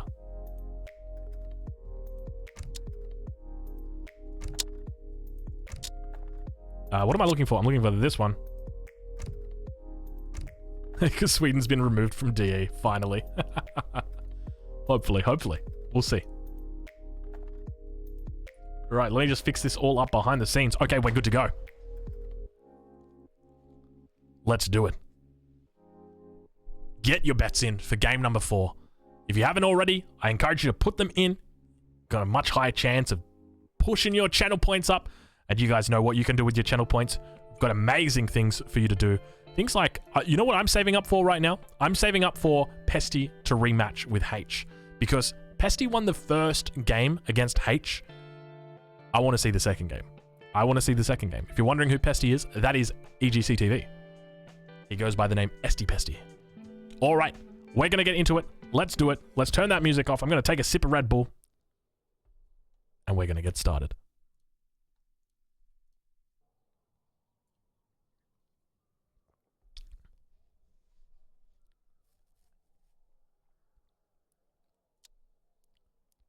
G'day, fellas. Welcome to a game between Optimus Prime and Knuschelbär. These two players are playing in the Global Championship in a knockout round. This is the final 16. The loser of this series is going home with their tail between their legs. Knuschelbär won the last game. It was a Portuguese mirror. And in this game, we've got Knuschelbär spawning in on the south of the map, playing as the Dutch. His opponent spawning in the north of the map, playing as the British. Now, because Knuschelbär won the last game, he is going to be choosing his civilization first, and Optimus is going to be counter-picking him. Now, you might notice that the two herds of bighorn sheep are still two herds, and they're not a single herd. That is because we're playing on a different map. This map technically is the UI map, so it's got the UI. You can see down the bottom here, there is a UI. Yes. And that's why. Got an 80 wood treasure going to be picked up nice and early for Knuschelbär. So really nice treasure. Doing a great job of just guarding these as well. So just shepherding his goats in the early game. So a great decision to do that. So I'll talk a little bit about this matchup and what I'm expecting out of both players. Oh, he needs to be so careful. Oh my god, Knuschelbär. You got to be so careful doing that stuff and you just lose them straight away. You leave the monkey right here, it will pick up goats 100% of the time. It's like, it's one of those things. It's like guaranteed. Guaranteed. Always going to happen. And that's exactly what happened. So let's talk a little bit about this matchup, what we are expecting out of the game. I don't know. I feel like it might be running a little bit slower here. Picking up a third goat now. So this matchup, typically what we're going to be seeing is both players opening cavalry. The Dutch player is probably going to be doing a 5-bank semi-FF, opening 5 cavalry, maybe 10 if he's feeling a little bit lucky. And Optimus on the same token is going to be doing a VC boom, so a Virginia Company boom, also opening up with cavalry, and then looking to hit the Fortress Age. Once they're in the Fortress Age, we're going to be seeing Skirm Goonbot down here versus Longbow Goonbot up here. And that's essentially it. That's what we can expect to see. The game is really going to come down to whether the Dutch player can effectively kill the Falconets of Optimus. That's what I'm expecting to see. So now we've got some pretty nice micro out here. It looks like, yeah, it looks like the Freitag is going to be forced to go away. And Knuschelbär just doing the Kaiser Klein. I call this the Kaiser Klein. So if you're wondering what that is, it's where you follow your opponent's explorer back to the base. So when you've got a HP lead on your explorer, so 246 HP versus 149, you can force your opponent to go back to their base. You just follow them, and you don't snare them. You just keep walking and shooting. Walk, shoot, walk, shoot, walk, shoot. That's all you do. And as a result, you gain map control, which is exactly what happened here. So Optimus is forced to go back to his base and stay around his town center, because if he moves out, he knows that he could just have the same thing happen again. And as a result, Knuschelbär is now able to use that map control that he's bought to take this 75 food treasure. So a very nice pickup for him. Going to be looking to age up with 15 villagers here. He's got a single villager on coin. I'm not sure exactly what he's going to be doing with it. Now, keep in mind, he did start with a market, so he's going to have a nice hunting dog start for himself. Going to be able to avoid an idleless age up here as well, I think, potentially. Let's take a look and see. We'll ride with him. Going to be just ever so slightly. I definitely do feel that the game is running quite slow, actually. 808. So managing to go avoid going idleless right there. We might speed it up just a little bit, just in the transition period, because it is running a little bit slower. So we did switch over to Optimus's recorded games instead of on Knuschelbär's, and they are undoubtedly slower than Knusch's. So I might just let him know, or EGC TV, if you can let him know, we would prefer Knusch's replays. That is definitely the case at this stage. So if we could get those for any subsequent games, that would be wonderful. The Virginia Company now coming in, so exactly what we expected. So the reason he's taken this middle trading post instead of taking this one is because he wants to deny this from his opponent. He knows that you know, he might need to grab a second trading post, and if the Dutch player realizes that he's going for VC, he might try and snag it himself. So a wise choice, I would say. Going to be now attempting to grab this 80 coin treasure as well. Knuschelbär, on the other hand, is going to be dropping down that bank in the transition phase. We'll take a look and see exactly what he's up to. He's up to the north, so scouting this out. His explorer down towards the south. Going to be taking that 40 wood treasure, undoubtedly. Commando? All right. And so you might be wondering why Optimus sent us the replay. So it's not based on who wins the game. It is based on what our request is. So we started off with Knuschelbär sending us replays, and just to try out his game speed, and it turns out that his is a little bit faster than Opti's. So we were still running slow on Knuschelbär, so we asked Optimus to provide us his replays. And unfortunately, his are running even slower. So it's a little bit of trial, a little bit of error, but that is the consequence of having a got a little bit of a consequence of having a live game is that we don't know how fast the replays are going to go from each player, so we can't pick and select which ones are the faster ones. So really smart play here from Knusch. So Knusch just sitting up here with his villager. So this villager's just going to have to sort of remain idle, because if he moves in with the villager, or with the explorer, then the villager, see, you can see the villager now beginning to move. He needs to make the decision to come back. I don't think he's going to be able to do it in time. It looks like he's made the decision. He's not going to commit to it. I think he would have probably had time to have done it. But you can see the fact that he's got the low HP, I think he's just going to commit to it at this point. He's got the 100 HP. He's just going to go for it. The crack shot's up. Let's see if he goes for it. The settler's gone down. I think the settler might have actually got it up quicker. And Knuschelbär taking the 80 coin trader, saying, thank you very much. Explorer was coming in, so it was only a matter of time for Opti. So he read the rules. He knew what was coming, and he said, you know what? I'm going to have to take it now. And that's exactly what he does. Manor House is now going down all over the map. We see a little bit of a wall down here towards the south. And we've got the Freitag just out here. So really doing a great job of just putting up these Manor Houses in spots that need line of sight. So going to be sending in that 700 wood as the first shipment. We take a look at his deck. We see what he's up to. A very standard deck. Double upgrades for both cavalry as well as infantry. Normally we only see the cav HP, and we'll see like an advanced arsenal instead. But going for cav attack as well. So we may see an extended age 2 play potentially coming out of Optimus Prime. I wouldn't be surprised. Normally we do see them go towards a faster age 3 in this matchup, but you know, it isn't beyond a British player to stay in age 2 for 27 minutes and try his luck with hussars and muskets. We'll take a look back over at Knuschelbär and see what he's up to. Knuschelbär putting in the stable back at the base. I like this positioning. So instead of opting for it here or here, you know, putting it towards the back of the base, only using one villager to do it as well. So there's no real urgency with this. He's got the 2 banks up now. Going to be dropping down that 3rd bank any second. And already walling towards the north of the map, sending in the bank wagon from the home city. Bank going up, as well as a house on the front line. Got a villager now in queue, so he was idle there for a little bit. A couple of idle vills just hanging out as well. So obviously he doesn't have that A's UI that lets him know when his villagers are idle. Because if you've got villagers that are idle, you really don't know with the current UI. It just doesn't really tell you. It's very, very subtle. You can see at the moment that my idle villagers is red. Typically that's not the case. So I'm able to see that. So more final mana houses getting dropped down in the house. That's going to be maxing him out undoubtedly on 20 mana. So getting all of those manas up by 6 minutes. Not too bad at all for him. Really nice macro up to 40 villagers. Well, 39 villagers. And now sending 5 villagers from the home city. So next shipment after this is going to be the 700 coin, I suspect. And looking at going up to the fortress age. We don't see that, that stable getting dropped down just yet.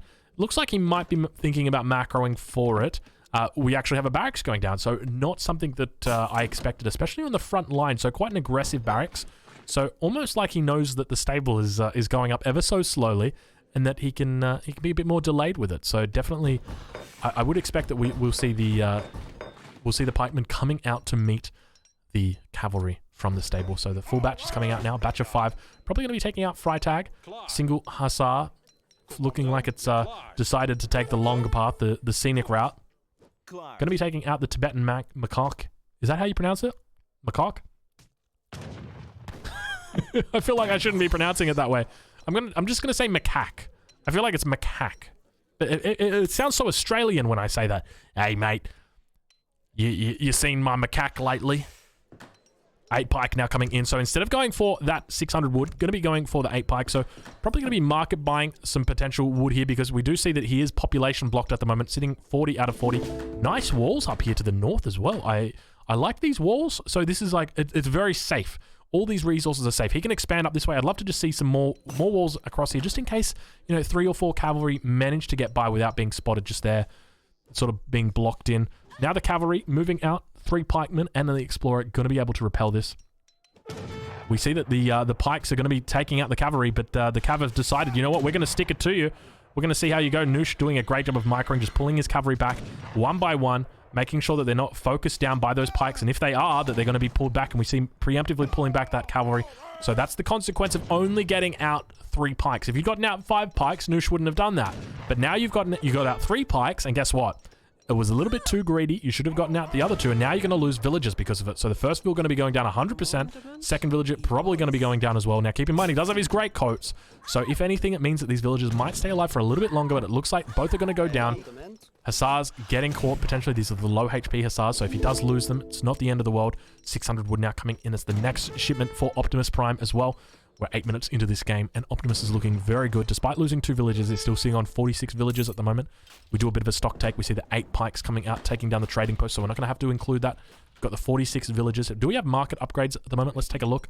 We've got no placer mines. Do we have gang saw? We've got gang saw. We've got steel traps. So we've got 46 villagers for Optimus. Compare that to the 22 villagers of his opponent, Knuschelbär, and we compare the 4 banks. So he's got 42. Well, actually, I say 42. It's 38 villagers. Each one of these represents 4 villagers. So sitting on 38 villagers versus his opponent, who is sitting on 46. So economy is relatively close. Typically, you'd see the British player just slightly ahead. But the tempo from the Dutch player is going to be a lot higher, because when he hits the 3rd age, going to be sending in that 1,000 wood, going to be dropping down probably another barracks, another stable, go 4 military production buildings, probably drop down that 5th bank as well, and really just set his economy into overdrive. So let's take a look and see. He's just dropped down a house up here to the north as well. We see that, I don't know exactly what that means, but I think it, was it? Okay, I thought he had a church and something about ward gelders, but it wasn't meant to be. Musketeers now going to be coming in as well, so longbows being trained up. This is not something I expected to see out of an age 2 British player.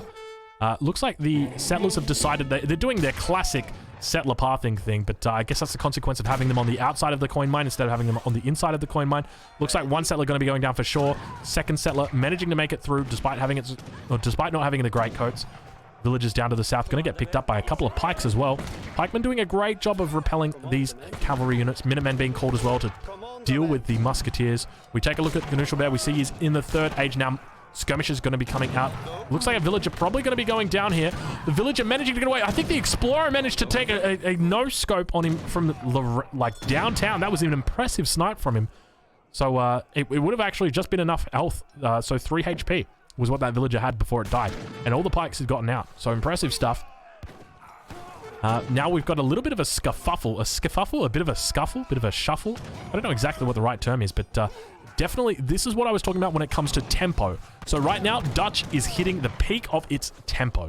It is in, like, all cylinders are now firing for the Dutch player. He's got all of his banks up. Well, I say that with the exception of the 5th bank. So I suspect that we're going to see 1,000 wood coming in here. Otherwise, it's going to be 8 skirms. I would probably hope that it's 1,000 wood, though. I think that's probably the most reasonable choice. If we take a look, we do actually see that he doesn't have his steel traps upgrade, so I'd love to see him get that in as well. Going with 5 hussars here, so a curious decision. Probably not playing the economic game, just saying, you know what, we're just going to go all in and really sticking it to the man. You know, 1,000 wood would mean steel traps, it would mean the 5th bank, it would mean another barracks or another stable potentially. And now Optimus is on the back foot. He's looking to macro for that age 3, but keep in mind that even though he's going to be looking for that age 3, he doesn't have access to the exiled prince. Did he send? Oh no, those are coin crates. Okay, so he's sending in the coin crates as well. I thought he sent in wood, food crates, but it doesn't seem that way. So he's going to be in a really difficult spot because his age up is going to be very delayed. So think about, it's going to be another 2 minutes from now before he's even in the 3rd age. In 2 minutes time, Knuschelbär is going to be ahead by a mile. Like, Knusch is really going to be, you know, like, he's going to have skirmishes out. He's going to be completely on top of him. We've got that next shipment coming through. That's the 5 hussars that are now coming out. So Knusch really just going all in. So you can see why he didn't send the 1,000 wood. He just said, you know what, we're just going to get units. We're going to go for it. We're going to send in the cavalry. You know, the skirmishes, we've got enough here. And now it looks like the hussars are going to be able to pick up these longbows, and the game getting cold. Optimus just deciding to GG it out right there. So Knuschelbär claiming the 4th game in the series. Let's update that scoreboard. Congratulations over to Knuschelbär and taking the series to match point at this point. Impressive stuff out of Knuschelbär. Really, really solid understanding of the matchup, solid understanding of his opponent's position, and we see the way that he punished him. So those 5 hussars were perfect. It was, you know, if you had sent 8 skirm, if you had sent 1,000 wood, it would have been completely different because you wouldn't have been able to clean that up. That was the nail in the coffin. When he saw those hussars, he said, I'm done. That's it. I can't win from here. Impressive stuff. We take a look at the resources gathered. We see just Optimus just slingshotting past Knusch. So not too bad at all. We take a look at the village account. Look at that boom. That is a beautiful boom. Up to 45 villagers at 6 minutes 30. Slowly, Knuschelbär adding villagers in. Very, very short game, though. Only going 10 minutes and 37 seconds. All right, let's take a look and see if we've got that next game coming in just yet. All right, it does look like we've got game 5. Let's have a look how long ago this was sent in. It was sent in at 4:40. It's 4:51. It was sent in 11 minutes ago. These guys are... I'm sorry, but this is the closest you can get to live in Age of Empires 3. There is no such thing as closer than what we are right now. This is the definition of live. This is live action games right here, right now. You're experiencing the best of it. All right, let me see if I can add that one in. So we've got game 5 now. All right, game 5 has been added in. All right, so we've got Noosh versus Opti in game number 5. How did you guys feel about that game? I mean, it was a quick game. It was a good game. It was action-packed. I'm assuming that you guys have had your EGC TV points allocated to you. Let's jump into the 5th game now. I'm going to pause the game ever so slightly, just so that we've got a little bit of time. Oh yeah. All right. Okay. Now, you're probably wondering what the GG is right here. That is an artifact from the last game, so don't be too worried. Now, you also might be wondering, Drongo, there's just 5 games. That's because the games are being played live. Right now, the games are being played. This game is literally 9 minutes old. We have our hands on a 9-minute-old game. If Optimus wins this game, there's probably another game being played right now. If Knuschelbär wins this game, Optimus goes home with nothing, and Knuschelbär moves on to the round of 8. All right. Are you guys ready? Prediction has been started. Are you putting your money on Knuschelbär? He's up right now. I think the score is 3-1. Is that right? Let me double check that. 3-1. Knuschelbär is up. The Austrian. I'm hearing a bit of whistling coming out of my teeth right now. Shh. When I'm saying the shh. And then we've got Optimus playing on the Japanese. He's down 2 games. His opponent's on match point right now, so he would be feeling the heat. Who do you think is going to be victorious? Put your EGC TV points on the line. Do we get into it? Are you guys ready? Let's get into it. I'm going to unlock the perspective. I'm going to ever so slightly change the game options. So we've got that camera acceleration just of ourselves. All right, let's get into it.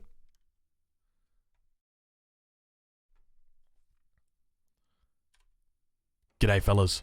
Welcome to the 5th game between Optimus and Knuschelbär. The map, Pampa Sierra.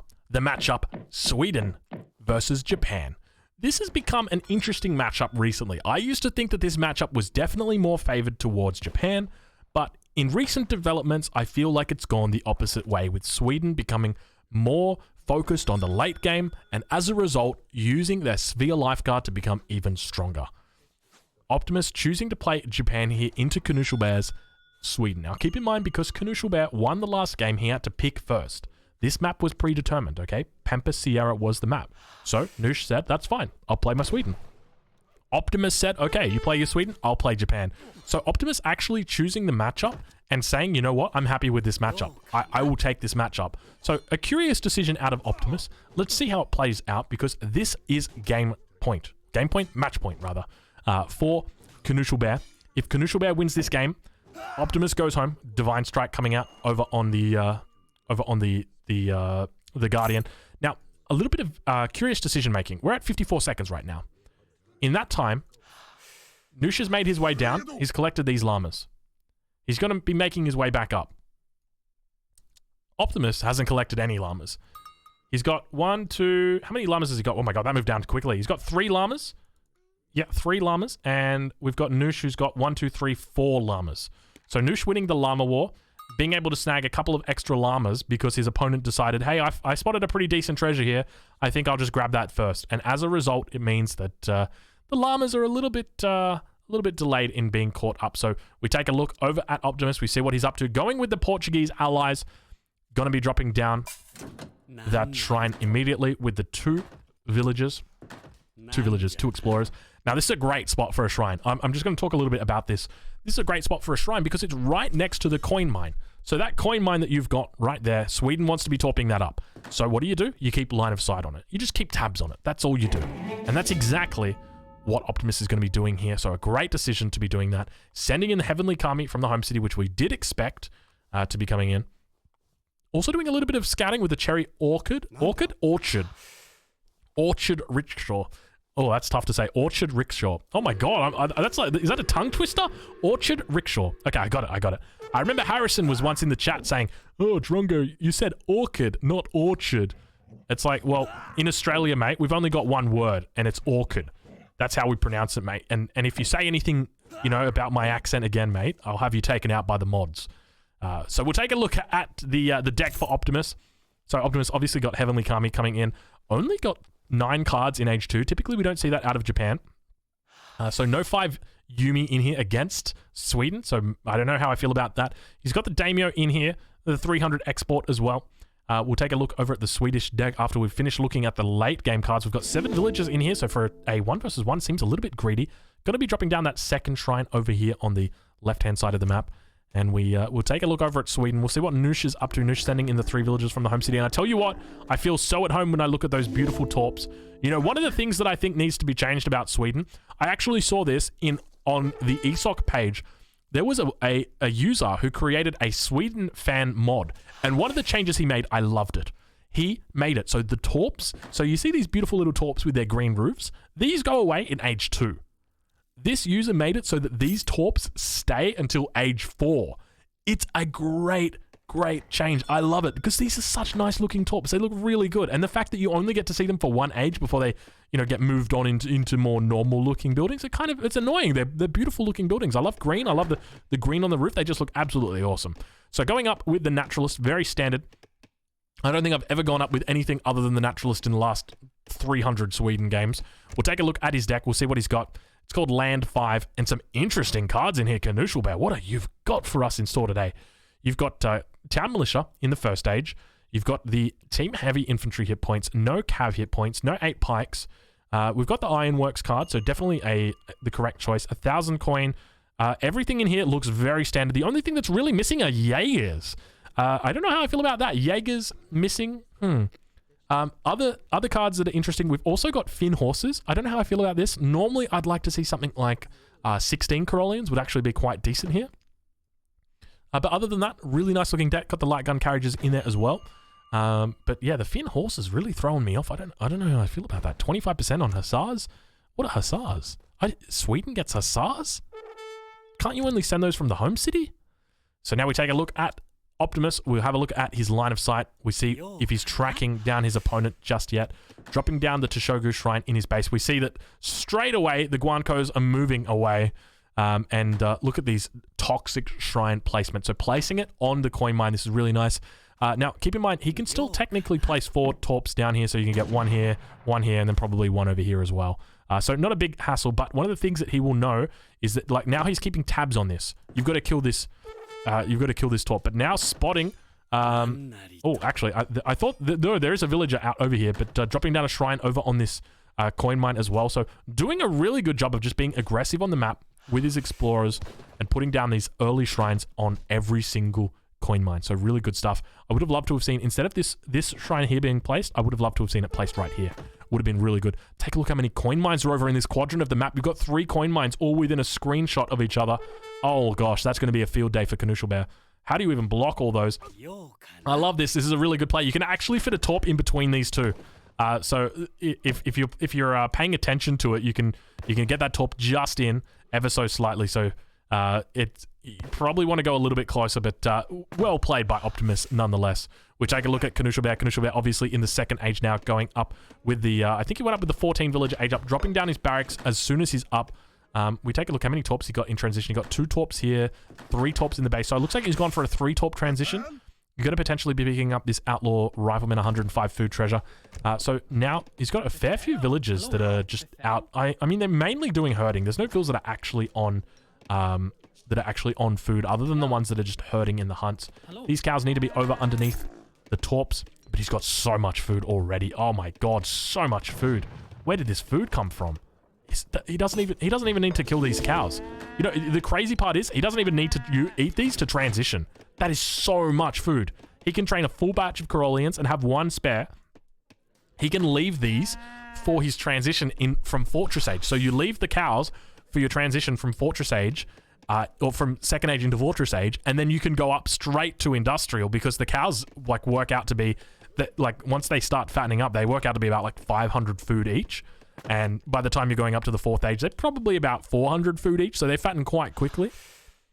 So definitely a nice play from Knusch. So 110 shrine population, the 600 wood going to be coming in for Optimus, as well as the 4 vills to follow it up. So a very greedy build, but I would say it's almost the standard build order in this current meta.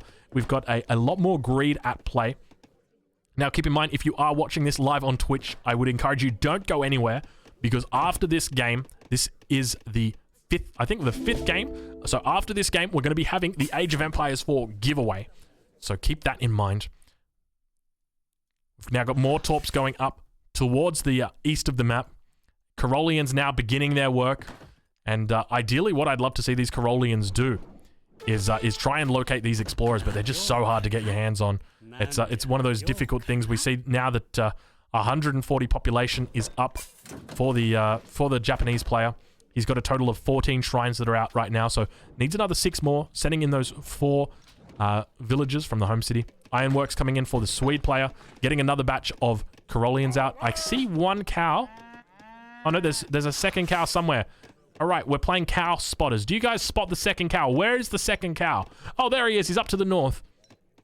You thought you could hide away from me, Bessie. You were wrong. I was going to say you were mistaken, but it didn't work. So one of the things that I would have loved Knusch to have done, which he hasn't done, and neither player has actually picked up that there's a llama back here, is just bring his villager down here. So you send your villager straight through the middle of the map and you come down to this coin mine here. There should normally be like a coin mine somewhere around here. There it is. There's that coin mine. So that coin mine right there, they're your like go-to coin mines. The ones closest to your opponent's base. You can't take this one. It's a little bit too close, but you can definitely take this one. So that's where I'd love to see the torps going. Curiously, we've now got the double racks coming out. This is actually the play that beats Sweden. So I'm curious if we're actually going to see him pull it out, but he's doing the wrong build order. So typically from here, you would go Daimyo as the next card and then go Ashigaru attack. And then you would just go double racks all in off your, how many shrines do you have now? 15 shrines. So you would go double racks, Ashigaru all in off that, and you can actually beat back Sweden just because you outmass Sweden and you outplay them in the second age. If they try and get to the third age, you can always just, you can always just attack them. We take a look over at Knusch though. So Knusch really just sticking to his side of the map, which is a little bit of a difficult spot because it means that, like, let's say for example, if your opponent is sieging these torps down or sieging this torps down, it's a lot easier for them to walk to your base than if they're sieging down these torps or these ones. It's a much longer walk. If they're sieging those outer ones. So I love to see those outer torps taken out first. Or coin mines rather taken out first. We've got a Corollian charge happening. Both of the Japanese explorers being found out by the Swedish player. We'll take a look and see. The Ashigaru almost going to be catching out a Corollian. It looks like there's a batch of about 8 Ashigarus here, so more than enough to overwhelm. We've also got a timing potential window here for the Portuguese Expeditionary Force going to be coming out from Optimus as well. So villager actually going down. Oh, that's so frustrating. So we've got 10 Ashigaru out on the field, 2 of them being split up and being sent here. That torp going down with, or that torp going up and only having about 400 HP remaining. So I do expect we're going to see a villager coming out to finish this one off. You've got to be so careful with it though, because just, you know, some Ashigaru moving up. It looks like Optimus is actually going to be doing an age 3 timing. So honestly, I don't agree with that. I don't agree doing that in this matchup. I think you really want to try and play age 2 as long as you can.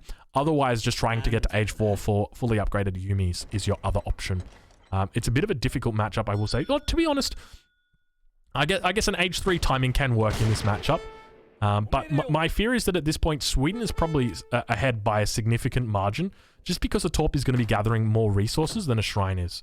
So a Shrine, we take a look here, 0.56 food. This Torp is gathering 0.57, as well as 0.6 coin as well. So, you know, when you consider that we've got 19 Torps for Knuschelbär versus the 14 Shrines, you're essentially down like 19 villagers gathering coin right now. That's what you're down. So obviously in that meantime, I mean, you've sent 4 villagers from the home city. So you're up villagers, you're up 6 villagers, but still you're down like a lot of villagers. So it's something that you need to be very cognizant of. We see that that Torp going up. Looks like this might be the final Torp going up. It is indeed the final Torp going up at about 8 minutes 40. So not a bad time at all. Ashigaru is slowly sieging this down. I'm going to speed that up and then just reduce it. So hopefully it gets a little bit faster with their tosses. Carolian's now moving across the map. Do we have a second Rax going down just yet? No second Rax just yet. Age up in queue. Obviously going to be going up with the Exiled Prince. Never really see anything else out. I feel like the Exiled Prince needs to be nerfed. Can I get some like trues in the chat? Like, do you guys agree? Does the Exiled Prince need to be nerfed? Every civilization that has access to the Exiled Prince actually just only uses the Exiled Prince. So like maybe it should be nerfed. Maybe it should be nerfed. I'm putting it out there. Developers, if you're listening, there you go. So this, I kind of feel a little bit sorry for Opti because this villager is just being focused down by the Explorer. Look how much damage it does. Okay, a little bit of a pause coming. It does 4 damage. Think about that. It's been attacking him, creating this annoyance in his head for the last, like, what, 3-4 minutes? This full HP Explorer. Now, it should be up here getting ready to snare the troops. The troops are now charging away. If the Explorer was up here, he could have easily got a snare off. It could have, you know, closed these out 100%. Ashigaru in melee typically don't do particularly well. So I would say a bit of a misplay here. Optimus actually picking it up. Going to be moving his villager into the town center. Transitioning it out on the back. We see that he's got the age up in queue as well. Going to be going up with the Shogunate. Now hitting the 3rd age. Both players up in the 3rd age. Take a look at Knusch. Knusch sending in 2 Falcons. I don't know how I feel about this. You do force the flaming arrows out of your opponent, but the alternative is that they move straight into Yabusami. Yabusami, probably not the best choice early on in Fortress Age. Typically, you'd want to get these upgrades. Oh, he doesn't even have the upgrades. Oh my god. Opti, what are you doing to me? Opti doesn't even have his Yabusami upgrades. God, is this 2021 Optimus Prime or is this 2018 Optimus Prime? Yabusami are overpowered. Somebody let him know because his deck needs to be updated. Needs to be getting those bad boys out. Ashigaru doing a great job now. So up to 20 Ashigaru. Not training any Yumi. At this point, going to be sending in flaming arrows and really doing the musketeer madness that we always like to see out of these 2 civilizations, the Carolians and Falk versus the Ashigaru and flaming arrow. Got the veterancy going to be coming in now for the Carolians as well. We've got the discipline Ashigaru also coming in, so the daimyo are going to be putting on a little bit of pressure at the front. Really a great choice. And the flaming arrows, oh, they've got to be so careful. There could have been a potential charge that came out. If Knusch was playing on the ball, he could have totally swept those up for free. Nice shots getting made with the flaming arrows. I mean, he probably would have lost his entire army. It would have been a bad decision, so I'm glad he didn't.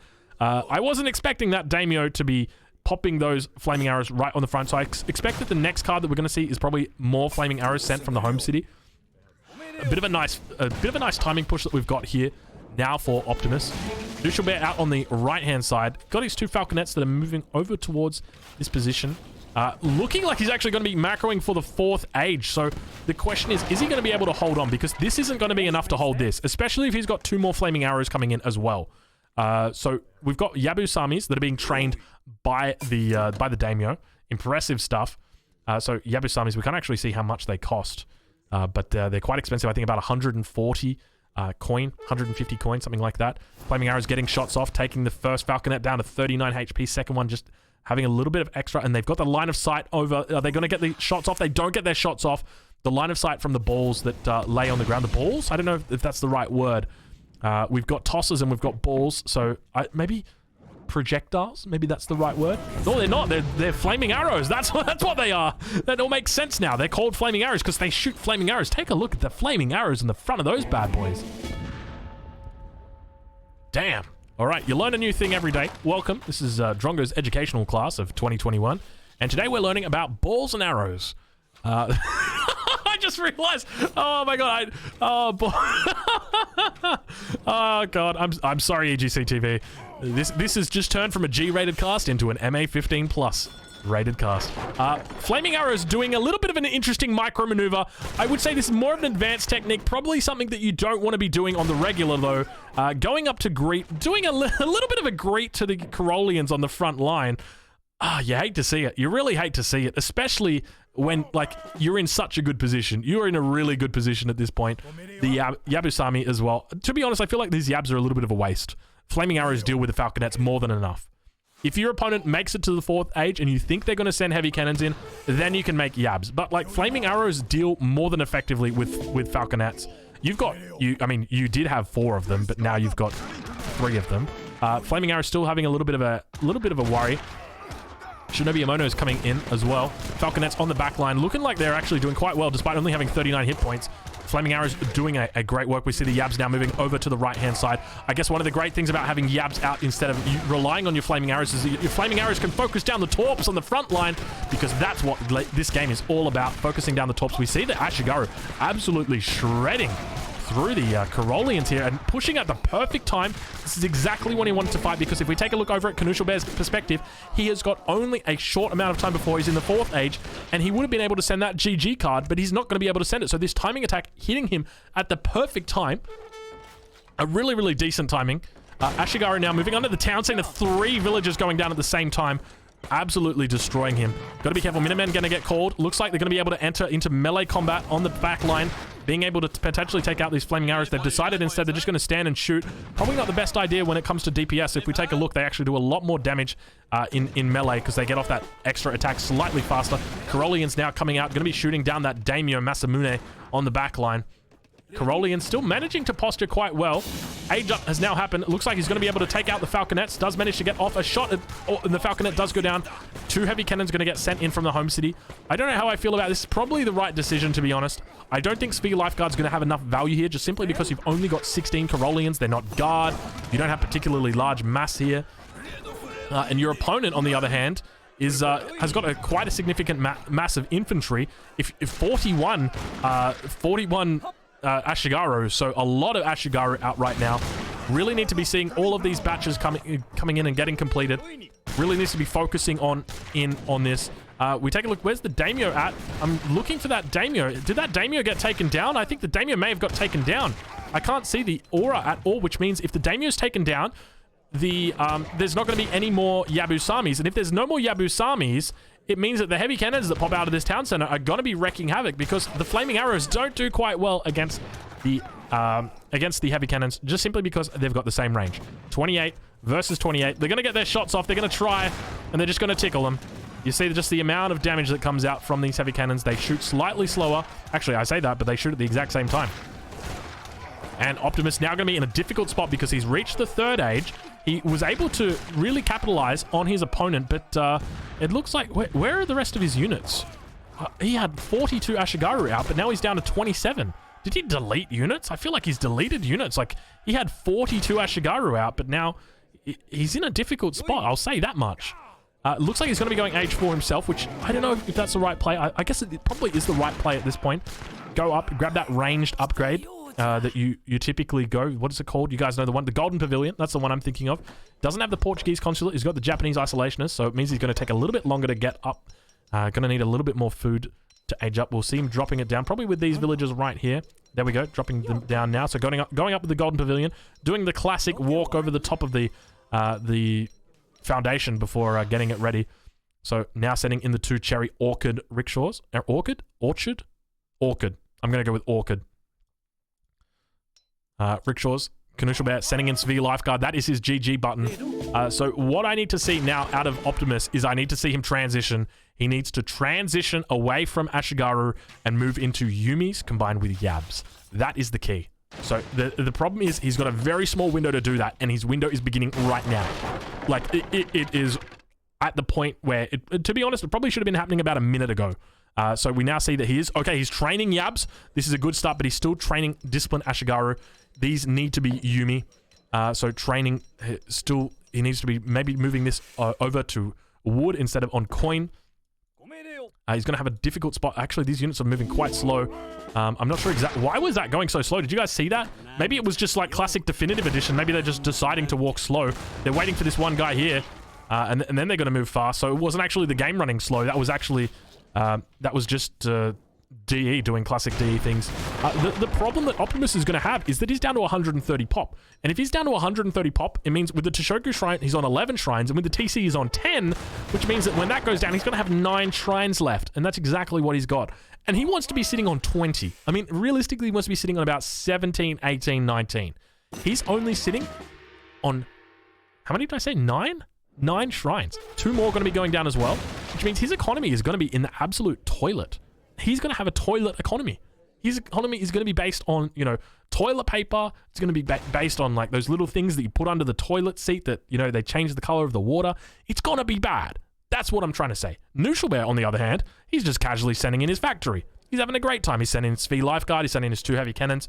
He's regaining map control here, sitting on 200 torp population. How much has he got? He's 19 torps. He is looking absolutely fine at this point. His units marching across the map, but I don't think it's going to be too much of a threat for him because he's got this early line of sight. It's almost like an early warning system. It's like, hey, by the way, everybody, the Ashigaru are coming. Get ready. And that's exactly what happens because we see that Knuschelbär is now aware. He's mobilizing his units. He's got his guard upgrade. He's got 30% range resist. These Corollians are in full GG mode at this point. Double batches of Corollians. Still got that one factory coming in. I swear to God, that factory's been coming in for years now. Single torp down over here towards the southeast of the map. And Corollian's going to be in a decent position. We'll take a look at Optimus. Optimus has got these Yumi out. Doesn't even have the discipline upgrade for him. So difficult spot for him because the primary issue that he is going to have is that he has used his shipments on flaming arrows when he could have been using them on upgrades like Way of the Bow. And instead of sending an Ashigaru attack, going for Yumi Archer attack. And now he's in a difficult spot because he's got Ashigaru, which, even though they do they trade quite well against like fully upgraded Corollians, they don't win. They do not win. But Yumi actually win. So it's going to be a little bit difficult for him.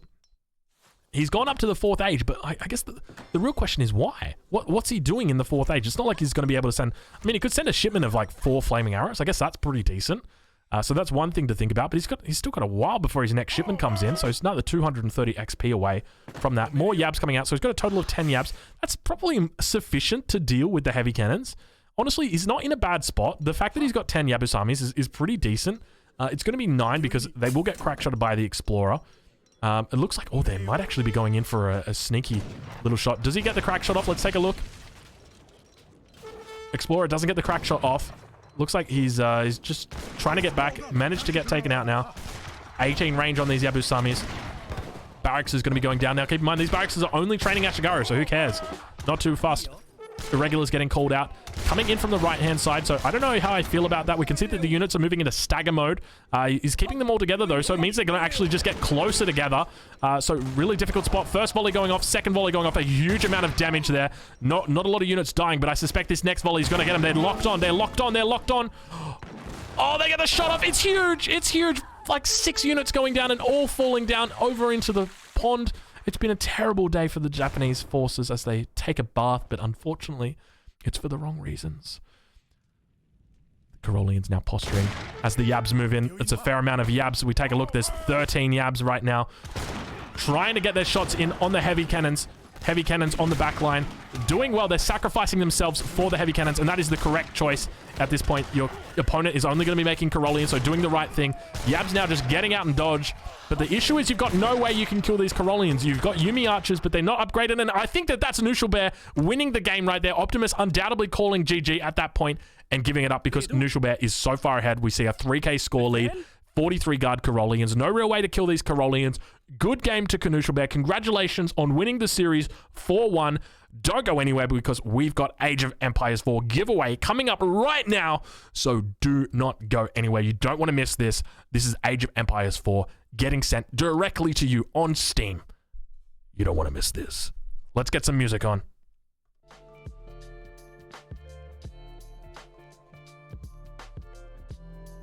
How'd you guys feel about that one? What a game. A tough game. I think that Noosh played it very well. I mean, there were mistakes made on both sides, but at the end of the day, Sweden is one of those civilizations that, you know, if you make a mistake against them, you're just going to have a bad time. Now, keep in mind this evening, we've got more content for you guys. This is not just it. We've also got 2 more series coming up after this as well. I'm not sure exactly what ones those are.